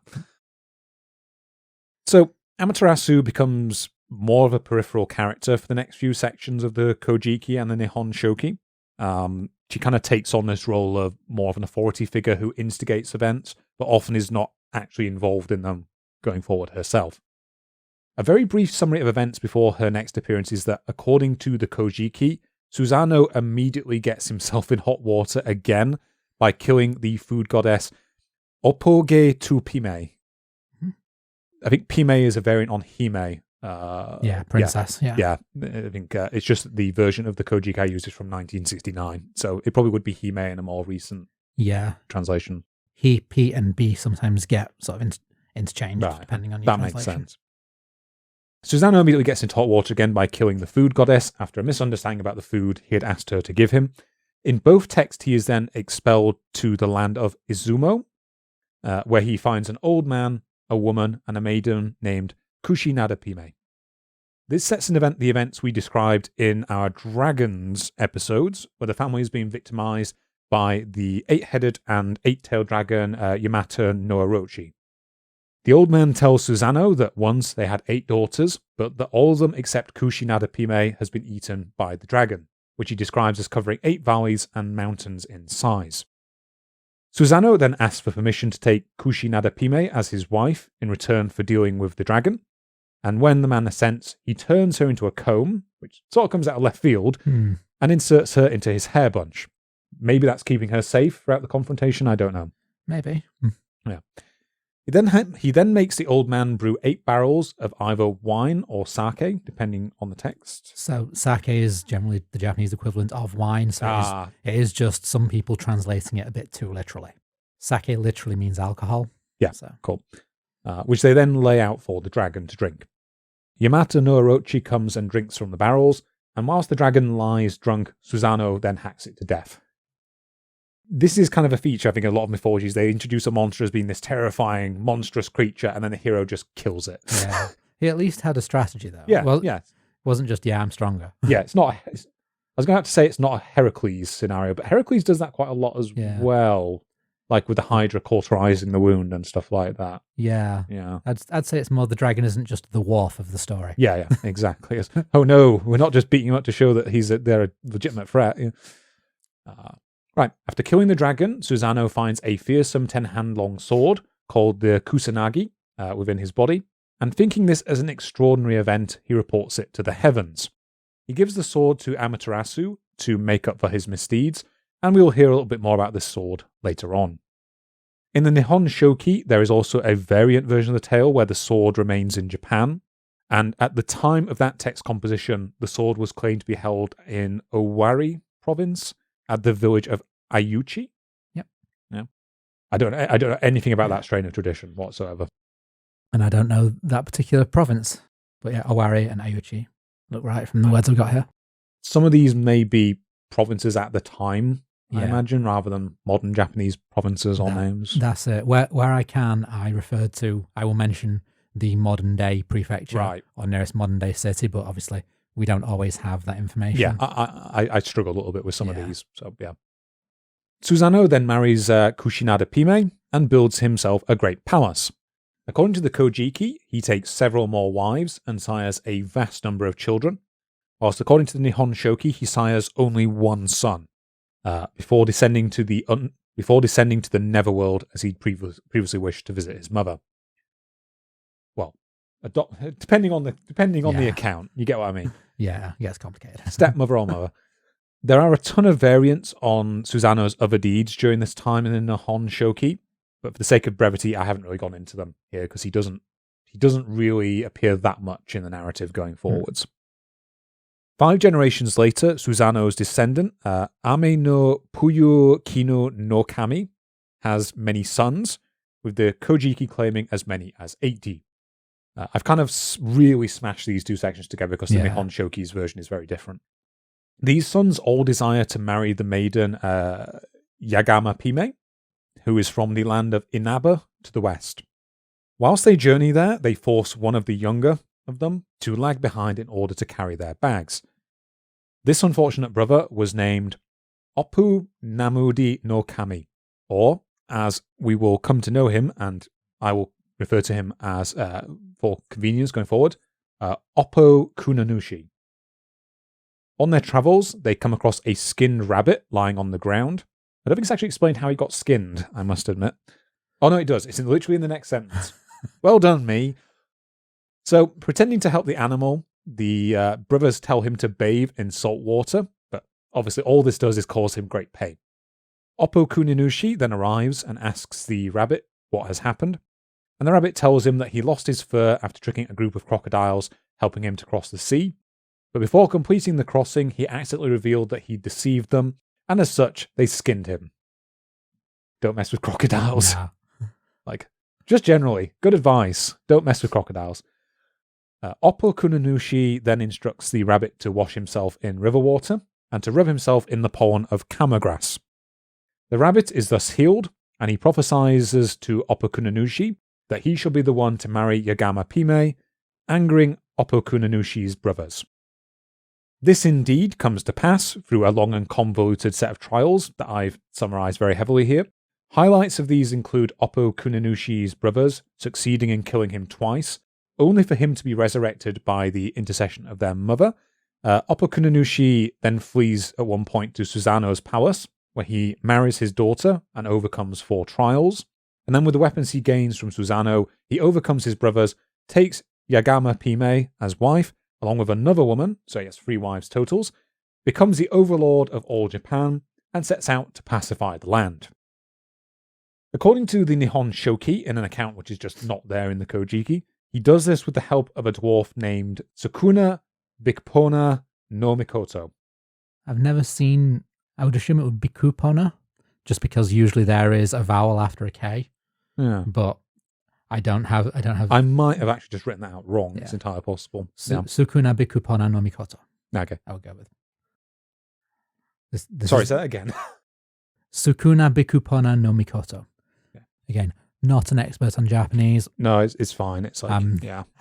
Hoping to hear back on my N4 exam. That's like that's like level 2. Yeah. Fair enough. Cool. So this account is just not present in the Kojiki, but according to the Nihon Shoki, he does this with the help of a dwarf named Sukuna Bipona no Mikoto, who is the son of Kami Misubi no Kami, which I remind you is one of the 3 primordial entities that we mentioned at the very, very beginning.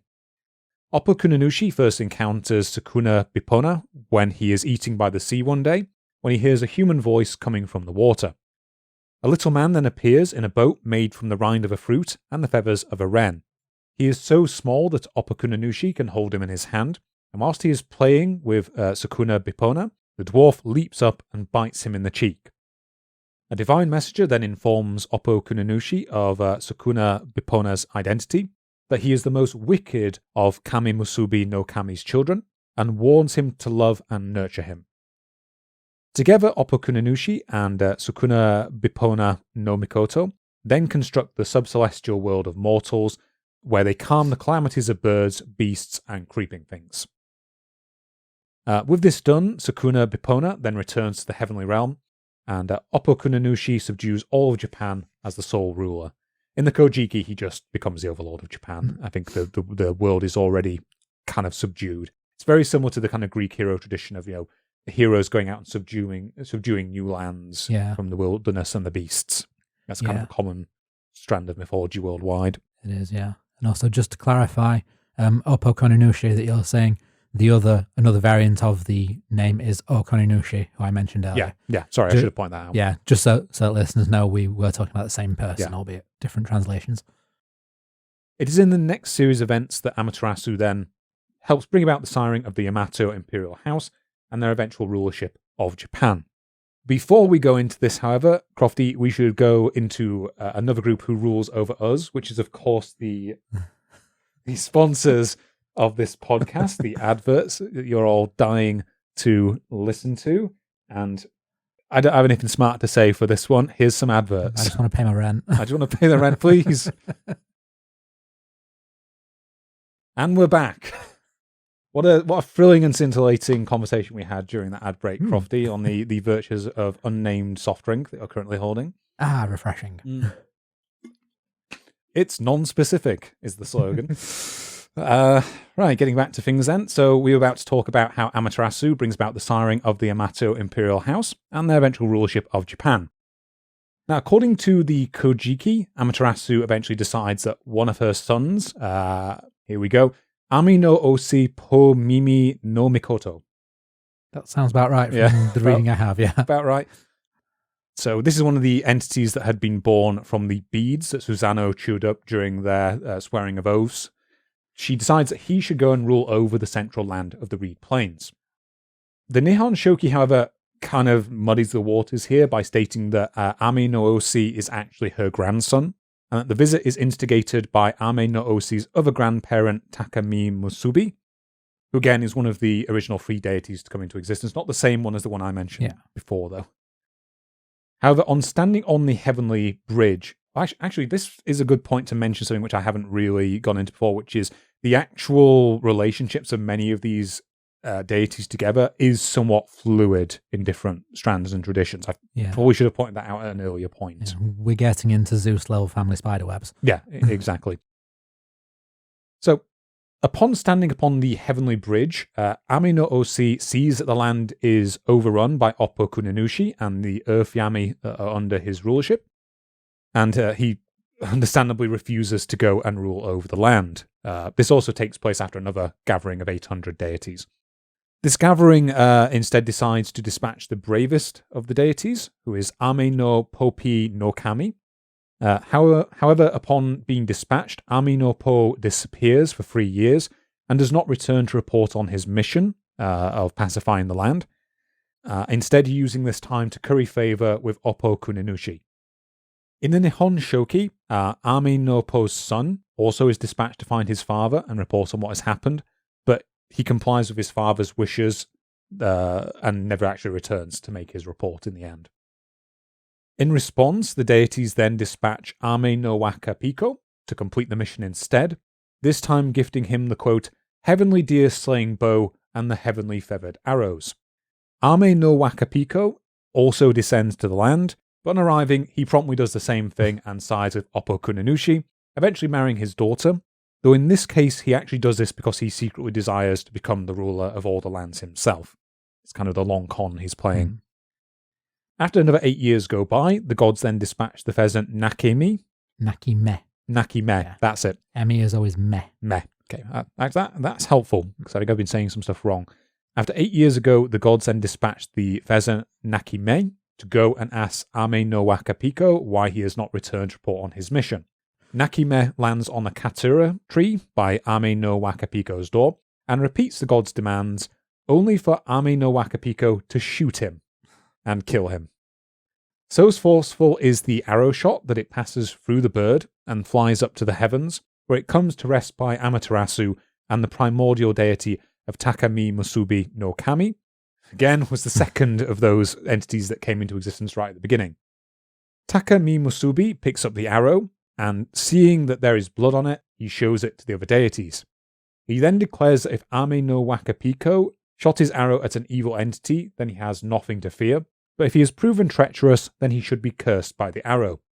He then throws the arrow back through the hole that was left in the heavens, and it strikes Ame no Waka Piko in his chest, either as he lies in bed, according to the Kojiki, or after resting after the feast of the first fruits, per the Nihon Shoki.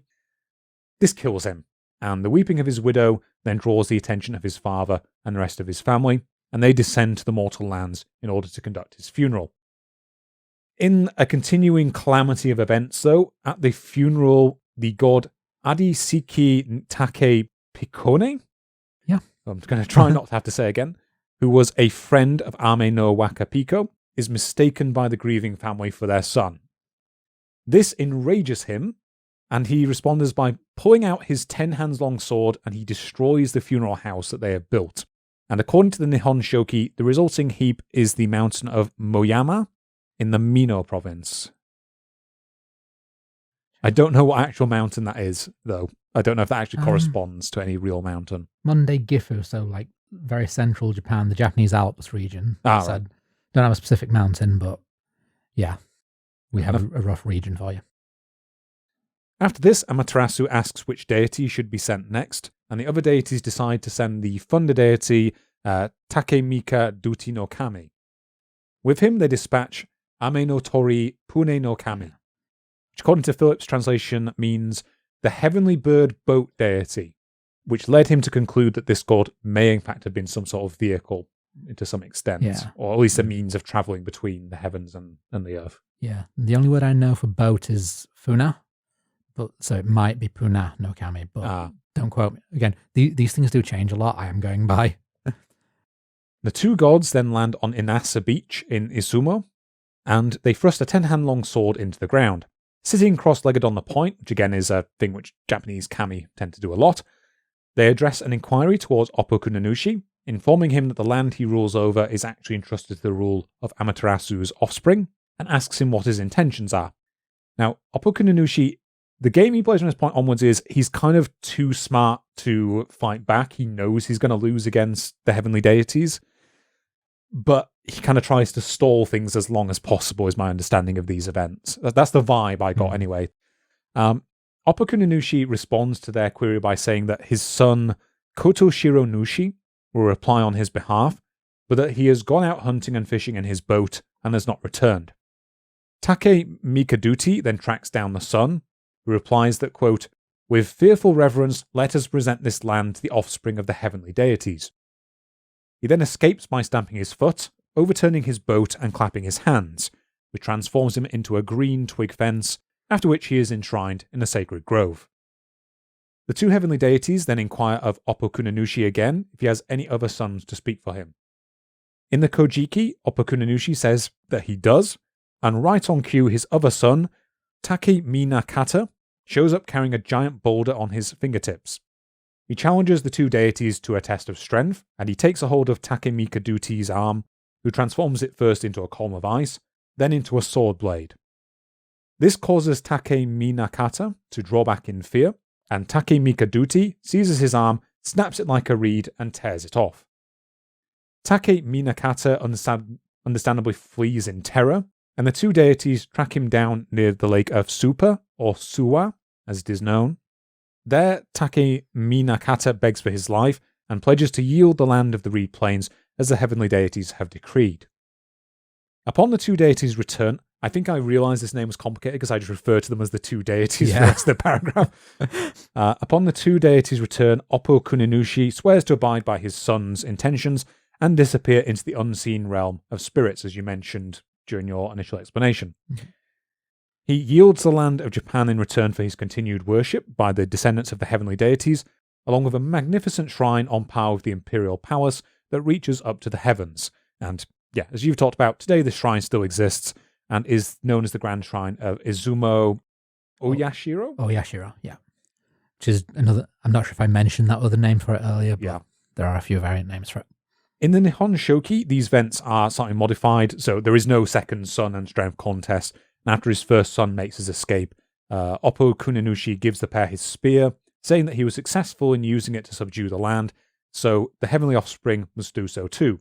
Oppo-kunanushi then disappears, and the pair go on to do exactly that. So, in both tales, after pacifying the land, Take Mikaduti then returns to the heavens, where he reports to the deities that he has at last subdued the land of Japan.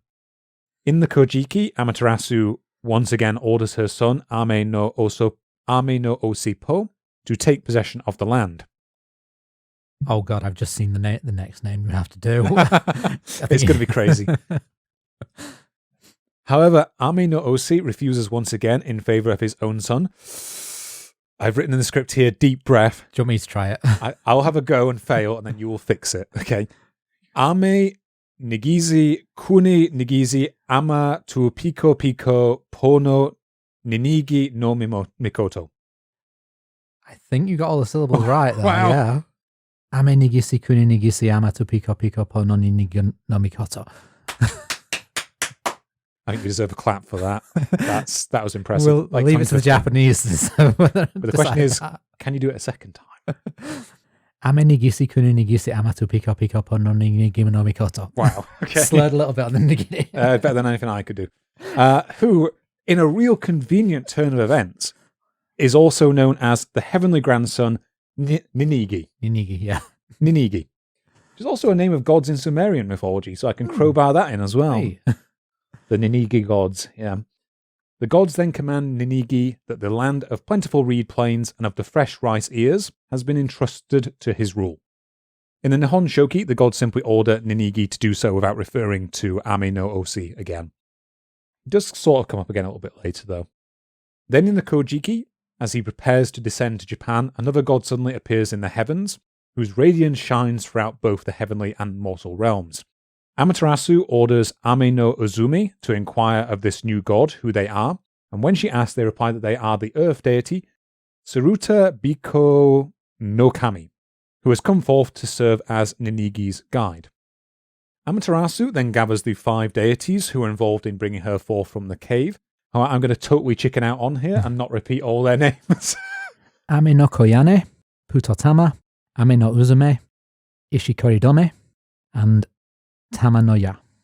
Yes, there we go. It's very nice having you around for this. She bids them to descend to the mortal realm, where they become the first 5 clan heads from which the families that are involved in the religious observances of the Imperial family clan claim to descend. After this, Amaterasu confers upon Ninigi the mirror and the Magatama beads that were used to lure her out of the cave, along with the sword Kusanagi that Susanoo extracted from the body of Yamata no Orochi. I believe that these items are the 3 sacred treasures, or Imperial regalia of Japan. That's correct. Regalia. They are the Imperial regalia. Yeah, which are still said to be in the possession of the Imperial family today. However, these items are supposedly kept at shrines closed to the public, and only the sword and the beads have been displayed in public as part of the Emperor's enthronement. Most recent will be the current Emperor, whose name is now escaping me. Yep. I know his imperial name is Reiwa, but I can't remember his birth name. At the end of the Heisei era. Yeah, Reiwa era. I mentioned him later as well. Emperor Naruhito. Naruhito, that was it. Yeah. I was about to say it, but I thought it was wrong. It's always my excuse. So I remember the era and never the Emperor's name. But during their appearances, these items were kept hidden in boxes. There's like a description of like a monk a couple of centuries back when they were refurbishing the box which holds the sword, like of what it looked like, which is in like, I'm not going to go into it here, but that's interesting if you guys want to go and read that, because it's interesting. It's interesting like how richly packed the thing is when you get into the description. It's not what you'd expect. It's like boxes within boxes. With Ninigi now fully equipped, Amaterasu bids another group of deities to accompany him in order to perform religious functions and to help defend him. In the main narrative of the Nihon Shoki, however, none of this happens. On Takemikaduti's return, Ninigi is simply told to go down to the Land of Reeds, and he does so by himself. However, yet again, the version found in the Kojiki is included as a variant in the Nihon Shoki. With Tsuruta Biko's help, Ninigi then descends to Japan by pushing through the many clouds of heaven and arrives on the peak of Mount Takatipo on the island of Kyushu. Sorry. Yeah. That is right in here. I've just misread it. The island of Kyushu. There he builds a palace that stretches from the earth to the edge of the heavens.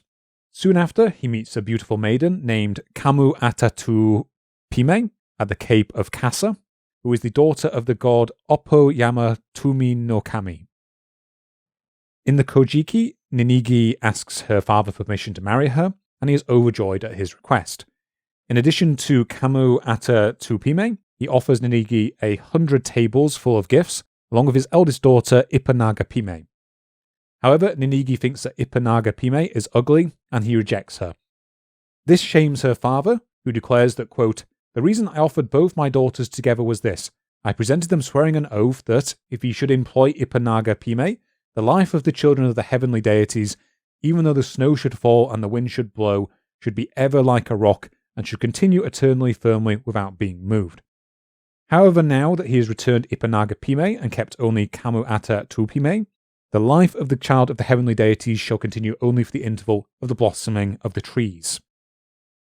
It is through this act that Ninigi unwittingly gives up his immortality, and that all subsequent emperors of Japan have lived either mortal, or in the case of the more legendary ones, semi-mortal lifespans. There's no one pulling a, 30,000 year reign or anything in there anymore. It's all, 100 years-ish sort of territory.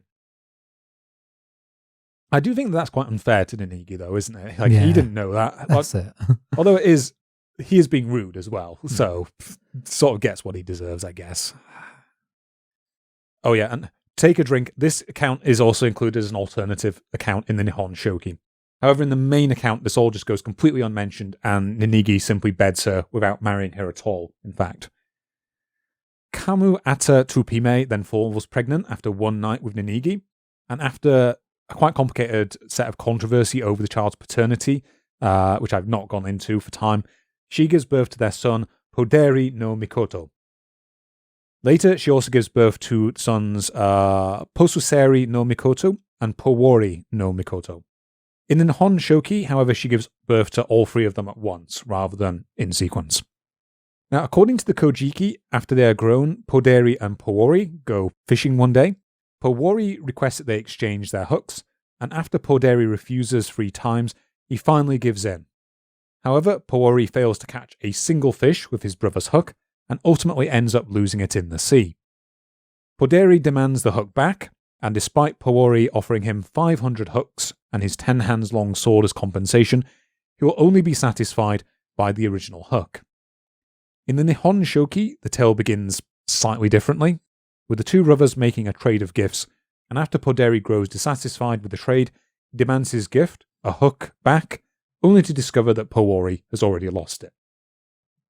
So as Powori is weeping on the shore, the kami Sipotuti comes across him.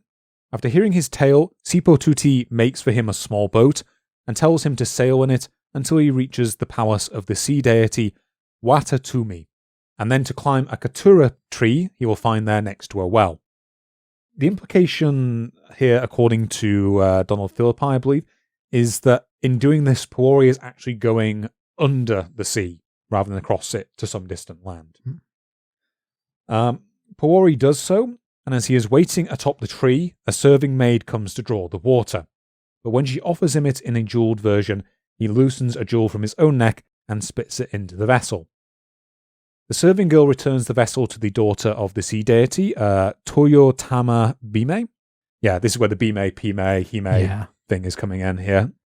I think the reason might be is because I've copied this from the Nihon Shoki rather than the Kojiki. What was I saying? Oh yeah, the serving girl returns the vessel to the daughter of the sea deity, Toyotama Bime, who sees the new jewel and guesses that a newcomer has arrived. On coming to see Powori for herself, the 2 of them immediately fall in love, and after they marry, Powori lives there with her father, the sea deity, for 3 years. Eventually, however, he remembers his mission, and with the sea deity's help, they gather together all the large and small fish of the sea and ask him about the fishhook.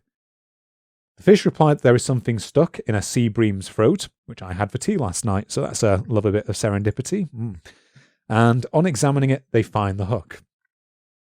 So in order to get revenge on Poderi for forcing Powori to go on with his quest, the sea deity bids Powori to return the hook to his brother from behind his back, whilst warning him that the hook is an ill omen. He also gifts Powori with 2 jewels, one to raise the tide and one to lower it, and instructs him that if Poderi makes a rice paddy on elevated land, he should make one on low land, and if Poderi makes one on low land, he should do the opposite. Powori then returns to the lands above the water with a crocodile for escort. Here, Powori, so that's crocodile actually being helpful rather than skinning someone. Just this once. Yeah. Here, Powori uses the jewels to devastate his brother's rice paddies and to make him grow even poorer. Angered by this, Poderi attempts to attack his brother, but Powori uses the jewels to raise the water and to drown his brother. Not actually drown, but make him drowning is the word I'm grasping for there. Poderi pleads with his brother in anguish, and Powori spares his life in return for his submission. So as this is going on, Toyotama Bime has been pregnant for some time, and judging that it would be wrong for the child of a heavenly deity to be born in the ocean, she ascends to the lands above. There a parturition hut is built for her to give birth in, but her labour comes on before it is completed. She warns her husband that to give birth, she must return to her true form, and in a series of events that's quite similar to the aforementioned story of Izanami and Izanagi in Yomi, she warns him not to watch. Again, no one learns anything in Japanese mythology, so Powori ignores her warning, and as he spies on her, she turns into either a giant crocodile or a dragon, depending on the text, which causes him to run away in fear. Toyotama Bime is shamed by this, and after giving birth to a son, she returns to the sea and seals the border between the land and the ocean behind her. So that's actually quite a common trope that you see in a lot of mythology and folklore involving sea beings, where when they're wrong somehow, they will like seal the border between the sea and the land above, which explains why humans can't breathe underwater, that sort of thing. Like we saw that in the fairies episode before when talking about Irish folklore. Yeah, and also leads to beliefs in certain certain things being sort of gateways between the sea and the land above. Yeah, I think that's one of those things where it's just such a obvious border is the surface of the sea. It's not. We're not suggesting that there's a connection between Irish and Japanese mythology. Yeah. So, according to the Kojiki, later on, however, she misses the child and she sends her sister Tama Yori Bime to nurse him. In the main version of the Nihon Shoki, however, she simply passes away after the sealing of the land and the ocean. So, coming to the culmination then of my section and of the tale, Powori continues to live in the palace that his father built at Takatipo for 500 years before his death. He was survived by their son. Deep breath. Here we go. The last big one. Here we go. Amatu Piko Piko Nagisa Take U Gaya Puki Apezu no Mikoto. Got all the syllables in. Wow. Yep. I stumbled partway, but I almost did it. Or the simplified version I've used for the next sentence. Ugaya Puki Apetuz. Apezu. Yeah. So, Ugaya Puki Apezu takes his aunt, who, yes, had just done nursing him as his wife. That's great. Well done. That's... I can't really vocalize my thoughts on that. It's just... Yeah. And together they have 4 children.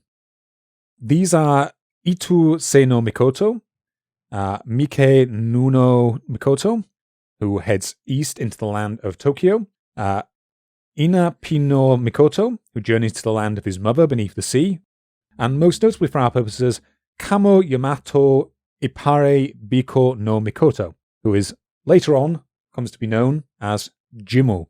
Jinmu. Jinmu. The double consonant means a sort of pause, so Jinmu. Jinmu. Yeah.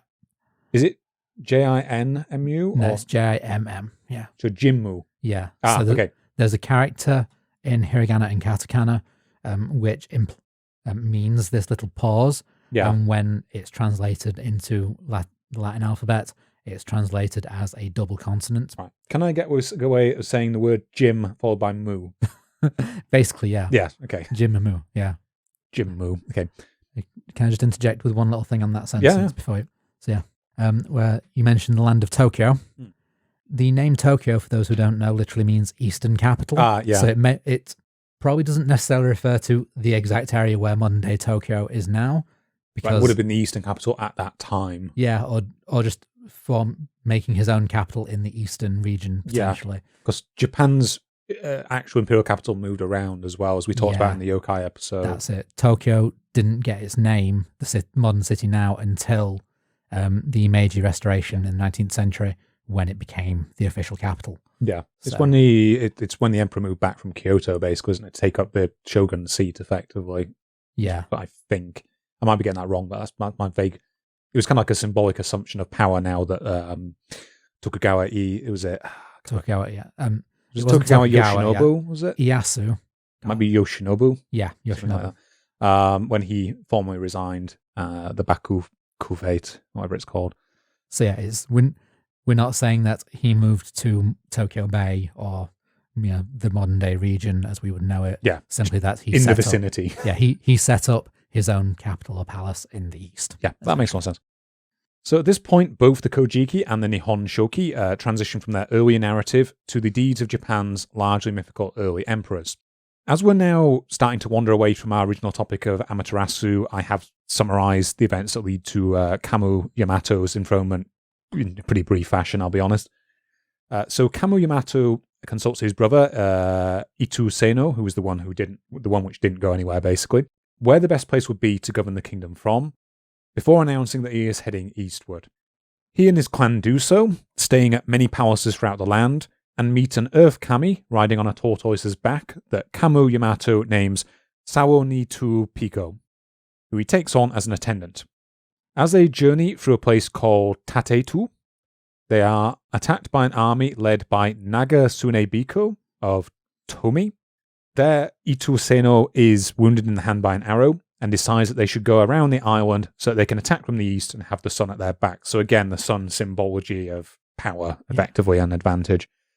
However, the wound proves so severe that he dies along the way, and Kamu Yamato receives a divine message to instead follow either a giant, according to the Kojiki, or a three-legged crow, which is according to the Nihon Shoki, that the heavens have basically sent to guide him.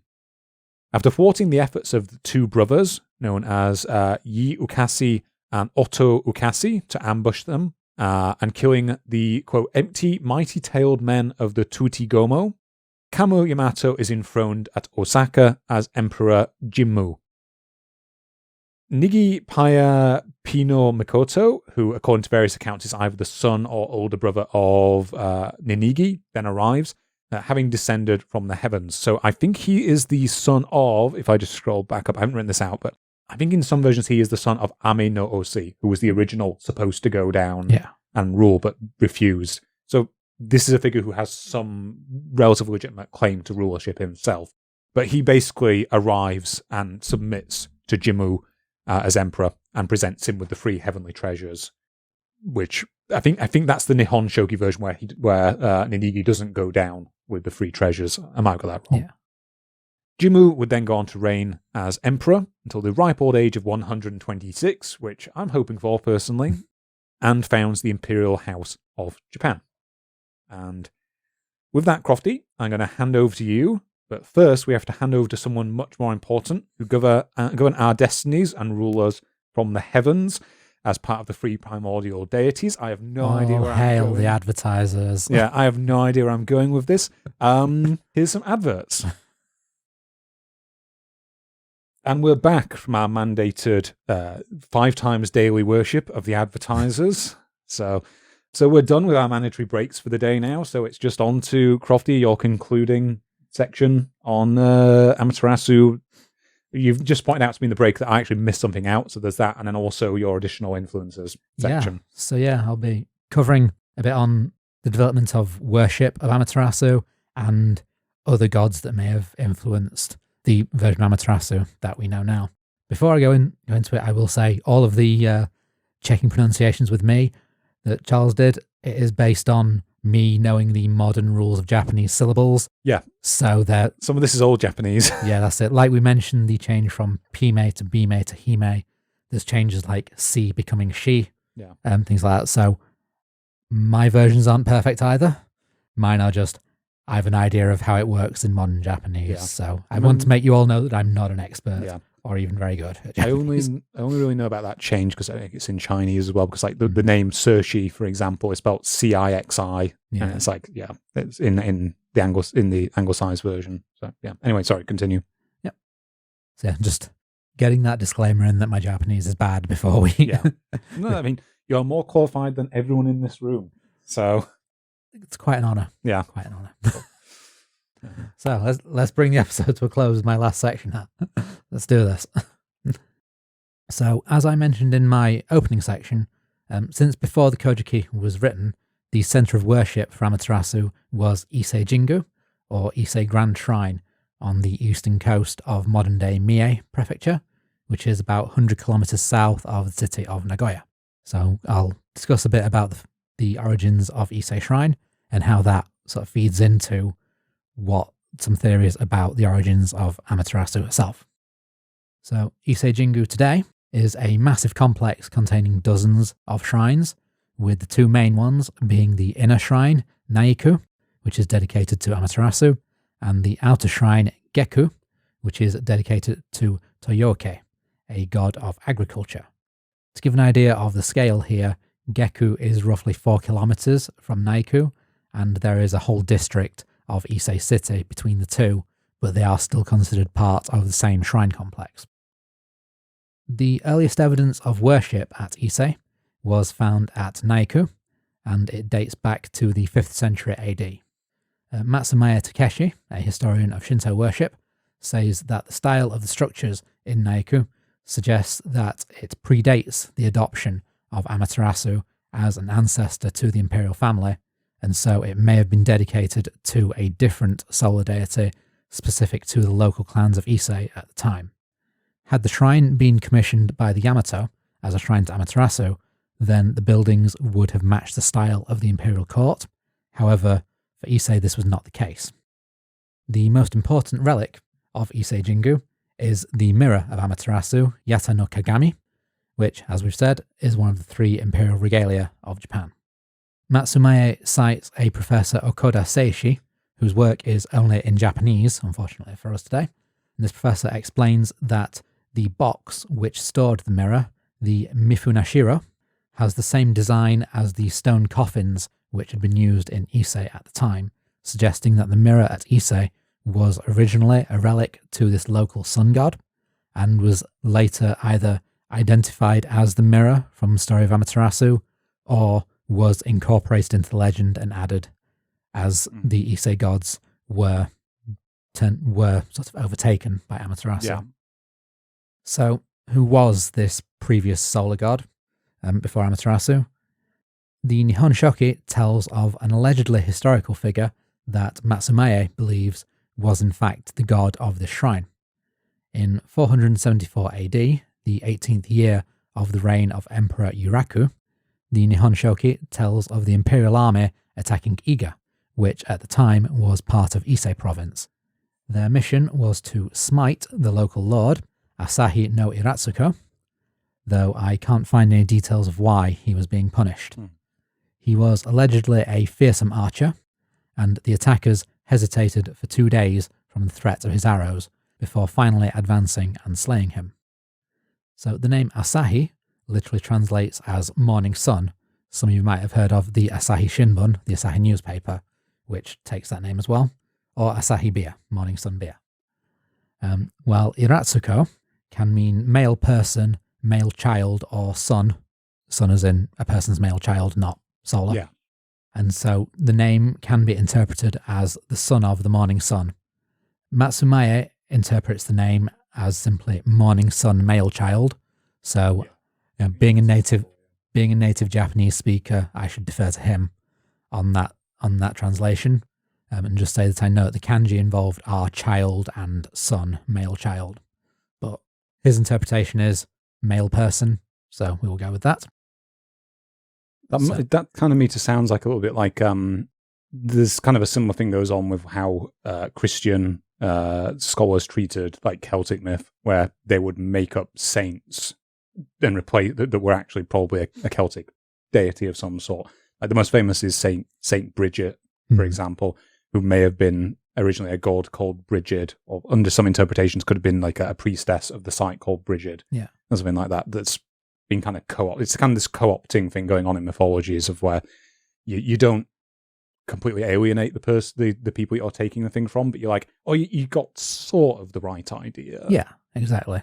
Like we're saying, incorporating gods properly into the narrative earlier, like we were talking about, or incorporating aspects of them, like you say. You got sort of the idea. Yeah.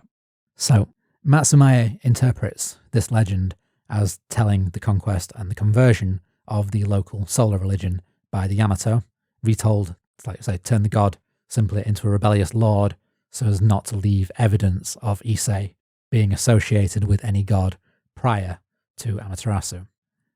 As with many things that we have discussed in previous episodes, this hypothesis does hinge entirely on a name. Yeah. So it could be that there was a historical Asahi no Iratsuko who was named because of his rulership over a province known for its shrine to the sun, and so believed to be the child of the sun god himself, or if the figure was invented for the Nihon Shoki and the writer named him so for that same reason. It's one of those situations, I think I said to you before we came on the recording for this, it's one of those situations where the evidence in favor of it is very scanty, but we have no evidence against it as well. So it's like, you can't just dismiss it out of hand, but it's very dubious. Exactly. But we know that there are other mythical or legendary events in the Kojiki and the Nihon Shoki that do parallel historical conflicts between clans. So Matsumae's interpretation does have merit, Good. I'd say. Okay. And it's one of those things where we can never really know. Yeah, exactly. So since the Nihon Shoki presents a version of history in which the Yamato version of Shinto is the true version of Shinto, it depicts Ise Grand Shrine as always being dedicated to Amaterasu by telling a myth of how the shrine was founded. So originally, from the time of Emperor Jimmu, the Yatta mirror was kept within the Imperial Palace. In the 1st century BC, the Emperor Sujin became scared of the power of Amaterasu, and he had the mirror sent to be enshrined in the village of Kasanui in Yamato province. His daughter, Princess Toyosuke, became the Sayo, the high priestess of Amaterasu at Kasanui. When Emperor Suinin inherited the throne, his daughter, who was only named as Princess Yamato or Yamato Hime, was appointed as the Sayo. She was tasked with finding a more suitable place to enshrine the mirror of Amaterasu, and after wandering for some time, she came to the Isuzu River. Amaterasu spoke to her and said that this was the appropriate place for her shrine, and so she settled there and founded Ise Jingu. From then on, the High Priestess of Amaterasu at Ise has always been a daughter of the Imperial family. So today, the High Priestess is Sayako Kuroda, the sister of His Majesty Emperor Naruhito, though she's no longer officially a princess because she relinquished the title when she married. Yeah, that's a thing about the Japanese royal family. If you marry a commoner, I believe, you stop being a princess. Yeah. But you do retain your title as the High Priestess of Amaterasu. That's simply tied to birth rather than the princess title. Yeah. It's kind of unfair because obviously like the male line doesn't have that prescription against them. But but if we start trying to dismantle this is not, all the gender roles in Japan, we've got a long way. This will not be a very fruitful line of discussion. Let's put it that way. So Matsumaya discusses the importance of two aspects of this story to the history of Ise and of Amaterasu worship. Firstly, he doesn't believe that the mirror was the original emblem of the previous sun god, or believe that it was installed immediately as the emblem of Amaterasu.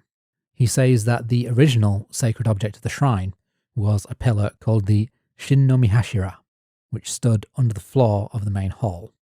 His research included details of the rituals giving offerings to this pillar, the Omonoimi festival. The first day was a ritual in which torches were lit and offerings made to the pillar, which could only be performed by indigenous priestesses, not by the Sayo. The second day held a ceremony outside of the Naiku shrine, in which the Sayo paid respects to the deity, followed by the bough of a sakaki tree being placed before the shrine, and then a dance by the court maidens. The pillar would be replaced by the mirror sometime between the 6th and the 7th centuries, and records show that in the year 721, a new tradition had emerged, one which survives to this day, the Kannamesai festival, or Omatsuri, which literally means Great Festival, which is held now on the 15th and 16th of October. This ritual has imperial envoys bringing offerings to dedicate to Amaterasu, followed by a ritual musical and dance performance called a kagura to entertain Amaterasu and commemorate her enshrinement. These are held at the outer shrine, with a ritual offering made at the same time at the Imperial Palace. On the second day, offerings of sliced salted abalone snails are dedicated to Amaterasu at the inner shrine. And yeah, that look on your face was... Sorry, I just grimaced when you said that. But I did when I read it as well, yeah. It's like, no thanks.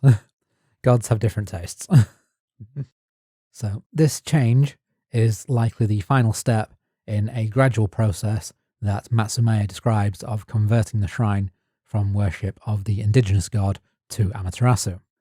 The other important aspect of the Nihon Shoki story, and the gradual change to Amaterasu worship, is the importance of the Sayo, and specifically their gender, as the influence of this factor on Amaterasu herself.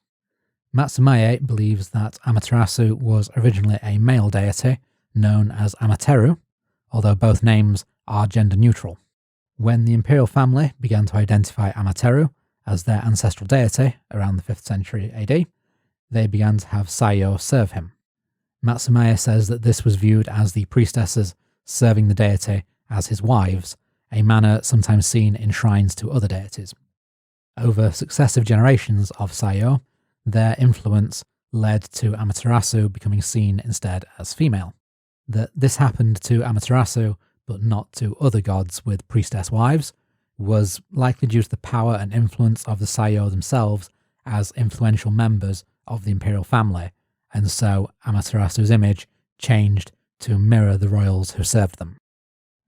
Matsumura Kazuo of Kokugakuin University, which is a Shinto-affiliated university in Shibuya in Tokyo, expands on the depiction of Amaterasu's gender and theorizes that for the Amaterasu myth to be as successful as it was in cementing the Yamato's right to rule, it was vital for Amaterasu to be a female, but also that she was a masculine female, which goes back again to events such as Amaterasu presenting as a man when she stepped out to face Susanoo, and other similar tales where she does present in a very masculine manner. While he doesn't discuss the potential origins of Amaterasu as a male god, it does fit well that these elements would develop over time in the way that Matsumae describes. So Matsumura describes ruling gods being as an ideal projection of men in a male-dominated society, particularly early Japan, in which men were seen as more cultured while women were seen as closer to nature. This closeness to nature is seen in a derogatory sense, with the act of giving birth deemed as polluted, impure, or inferior. Okay. And yeah, I hope that no one at home was expecting this section depicting Amaterasu transitioning from male to female as progressive in any way, because it ain't. So Amaterasu, although female, is depicted as being free from this pollution, both in terms of her parentage and her offspring, as she was born entirely from Izanagi, and so born of culture and not nature, and as she is able to produce her 5 male offspring without the need for sex or for pregnancy through the challenge with Susanoo, where Susanoo produced the male children from the jewels containing Amaterasu's essence.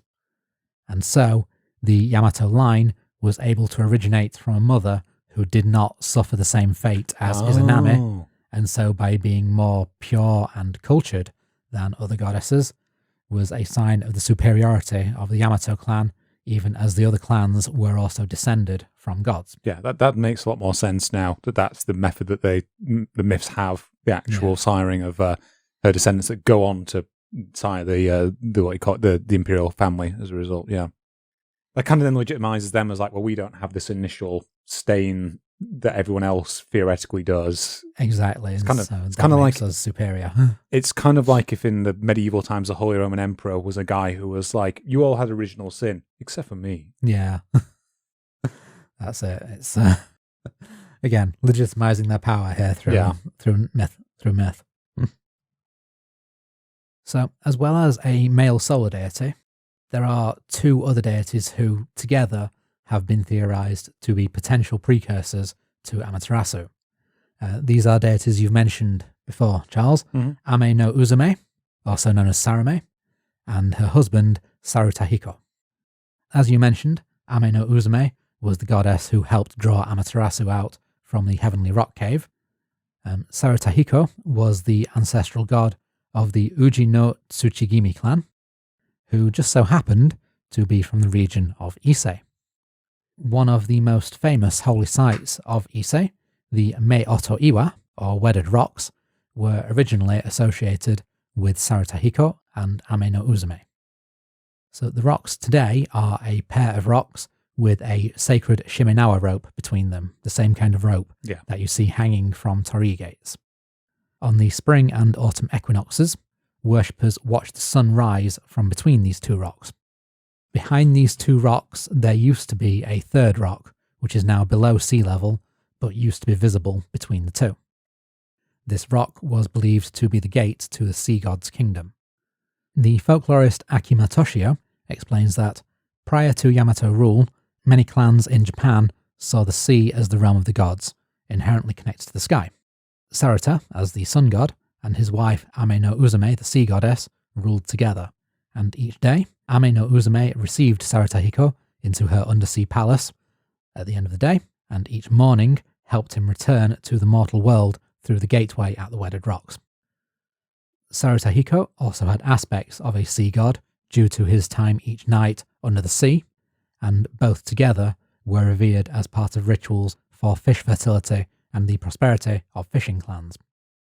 Ame no Uzume shared aspects of a sun goddess by aiding Sarutahiko in returning to the mortal world, so Akima says that Amaterasu absorbed the solar aspects of both these deities into her own history, with Sarutahiko becoming the leader of the earthly kami. In some versions of Amaterasu's story, Saruta would oppose the descent of the heavenly grandson to earth, and Ame no Uzume, accompanying him, would convince Saruta to let them pass, and would later marry him, bridging the heavenly and earthly kami.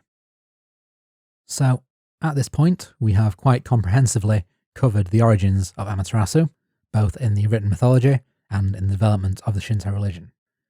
Being the ancestor of the imperial line, she has continued to have influence on the imperial house, both in the legends of the early emperors and in imperial ceremonies today. So, a part of the story of Jimmu that Charles didn't entirely cover had Amaterasu being particularly instrumental. At the time when Jimmu and his brother left Kyushu in search of an appropriate seat to rule from and began their journey eastward, Amaterasu would intervene with their arrival in central Japan. As Charles discussed, when they battled with the local warlord, which led to Itsuse's death in battle and Jimmu's retreat, Jimmu saw that the reason for his defeat was because his armies were opposing the rising sun, and so sailed eastwards to the Ki Peninsula, which is where Mie, Nara, and Wakayama prefectures are today. So it includes Ise and includes what will become the Yamato lands. Upon landing, their enemies' gods enchanted the army, placing them into a deep sleep. However, Amaterasu commanded one of the thunder gods, Takemikazuchi, to aid Jimmu. Amaterasu sent a dream to a local named Takakuraji, telling him to deliver aid for Jimmu, while Takemikazuchi dropped his sword, Futsu no Mitama, into his storehouse. Takakuraji delivered the sword to Jimmu, and its power broke the spell and destroyed the gods of their enemies, allowing the army to awaken. Then, as Charles explained, Amaterasu sent the giant crow, Yatagarasu, to guide Jimmu through the mountains of Wakayama to attack Nagasunehiko and avenge Jimmu's brother. Having conquered the region, Jimmu then established his capital at Kashihara, which is in Nara, where the emperors would rule until the capital moved to Kyoto. Today, the emperor's connection to Amaterasu is still honoured, and as I missed this in my references, the information I'm going to say here comes from Kokugakuin University's Digital Museum. So every year, the emperor performs two rituals at the winter solstice, the Chinkonsai and the Ninamesai. The Ninamesai is a harvest ritual to thank the gods for the year's prosperity and to pray for it to continue in the new year. This ceremony isn't specifically connected to Amaterasu, as there are many gods whose roles grant prosperity. The Chinkonsai, however, is a ritual that must take place prior to the Ninamesai, which is to strengthen the emperor's connection to Amaterasu, and so is needed as part of these preparations. The name means ceremony for the repose or pacification of the soul. As the winter solstice is the day with the least sunlight, and so the power of a sun god is at its weakest, the ceremony is intended to enhance the power of the emperor's soul and strengthen the connection to Amaterasu while she is weaker. This ritual includes the Ukigune no Gi, a ceremony in which a lady of the court stands on a box called an ukifune and strikes it 10 times with a spear. This is intended to mirror the scene from the Heavenly Rock Cave myth, where Ame no Uzume danced and drummed on a container while Amaterasu hid in a cave. This is followed by the Tamafuri no Gi, a ceremony where the emperor's kimono is shaken from right to left 10 times, which apparently mimics a ceremony in which 10 offerings were given to pray for the strength of Emperor Jimmu. Don't have any more details on how that's connected, though. I'm a bit unsure. On the year in which an emperor ascends to the throne, a special version of the Chinkonsai and Ninamesai are performed, called the Daijosai, which is to unite the emperor's soul with Amaterasu. However, details on this one are quite sparse. Much of the ceremony is performed behind closed doors, and the only rituals that we know about are the parts which are ordinarily in Chinkonsai, and an event where the emperor reads an appeal to the gods before eating an offering of rice, kelp, millet, and abalone, allegedly sharing them with Amaterasu. This sharing of an offering between him and Amaterasu is seen as consummating their union as emperor and god. And so with that, I think we've covered just about everything that we can on Amaterasu for today. Quite a lot more than I expected when you first mentioned it. I mean, obviously, we kind of, not padded, but we did increase the runtime by going into a lot of detail on the creation myth in particular. Yeah. But it's one of those myths where if you don't summarize it, it just becomes very difficult to comprehend what's actually going on if you skip back and forth to all the specific bits of Amaterasu. And that's it. It's much best to have as one single narrative, even when Amaterasu isn't part of that narrative. Exactly. Well, folks, I hope you all learned a lot today. I did in the course of researching this. I'm sure you did as well, Crofty. Yeah. And it's just a shame that we couldn't have done this whilst you were actually in Japan, but it's how life shook out, unfortunately. But it's also good to be recording in person. Yeah, so. That's quite good as well. So, in speaking of future recordings, actually, so the kind of plan going forward is a little fluid, I would say, for us. We have the slight problem. Crofty, you're back at the moment, but you're going back to Japan for a little while. Yep, I've got 2 months over there just to finish up some stuff with my day job. So. Yeah. So that leaves us in a little bit of a pickle because I don't want to have anywhere near that length of a hiatus again. It was like 4 months and wasn't like last thing was in September, so it's like October, November, December, late January. Yeah. And you're sick of saying it's been a while. Yeah, exactly. So we've got a couple of things we could do. You've said in advance you're probably not going to have the time to record anything whilst you're in Japan. You might be able to write something but not have time to record it. As that'll put us quite a bit past the normal 2 months or whatever it takes us to get together to do stuff. It looks like I'm either going to have to do a solo episode or I'm going to have to find someone to do a guest slot again, which is possible. I'll see who out there answers the call, so to speak. But we'll see what happens. There's also currently a poll for any patrons out there who aren't aware. There's a poll going on over on patreon.com/the_histocrat to decide what the next topic is. It was going to be the next topic, which is probably going to be the next but one because we have another thing planned. We're not sure exactly the order. We have an episode planned when I'm back again, so I'll give the hint for that. You go for that then. But just to let everybody know, the options on that poll on the Patreon are it's going to be a scripted theme this time again. So the options are the Loch Ness Monster, Mothman, the Jersey Devil, and Phantom Big Cats of Britain. So the current state of affairs at this time is that Phantom Big Cats of Britain is leading, but only by 1 vote. So it could go any way whatsoever. Just letting you guys know about that. And over to the hint, Crofty. So for my next episode, we are going to be reacting to the original unboxing video. Or unpithosing video, if that's a word. Just for the pedants out there. Yeah, we are going to use the popular title and everything because it's a title everyone knows, but we're aware it's not. It's not. It's not. I can't say any more without giving it away. Yeah, don't get mad at us in the comments. Yeah. Right then, so thank you folks for listening. Any final words, Crofty? Just that I'm going to go and beg the embassy to let me back into Japan after I've just insulted them so much. Yeah, exactly. That's going to be a fun time. You'll be on your knees in front of a... Is it winter in Japan? Of course it's winter in Japan. Still Northern Hemisphere. Still Northern Hemisphere. It's going to be a fun experience. All right, folks. Take care. Hopefully we'll talk to you again. I keep saying soon. Hopefully it will be true this time. Matane. Hey folks, it's Charles here in post. Howdy, hello, hi, hey. I just wanted to say, we might have enjoyed ourselves today with these ad-related ramblings, but that doesn't mean that the shilling has to stop by any means. So welcome to the Shilling Corner, and I just wanted to let you guys know that if you want to support this podcast further, if you enjoyed it somehow, then you can always head on over to the previously mentioned patreon.com/thehistocrat. I said the_histocrat in the episode, please don't beat me. Where you could always sign up to help us out a little bit. In addition to this, if you're listening on audio platforms such as Spotify and all good places that podcasts are available, along with some pretty bad ones as well, we'd like to say you could always nip on over to youtube.com/thehistocrat and watch the video version. All right, folks. Thank you. Take care. Bye.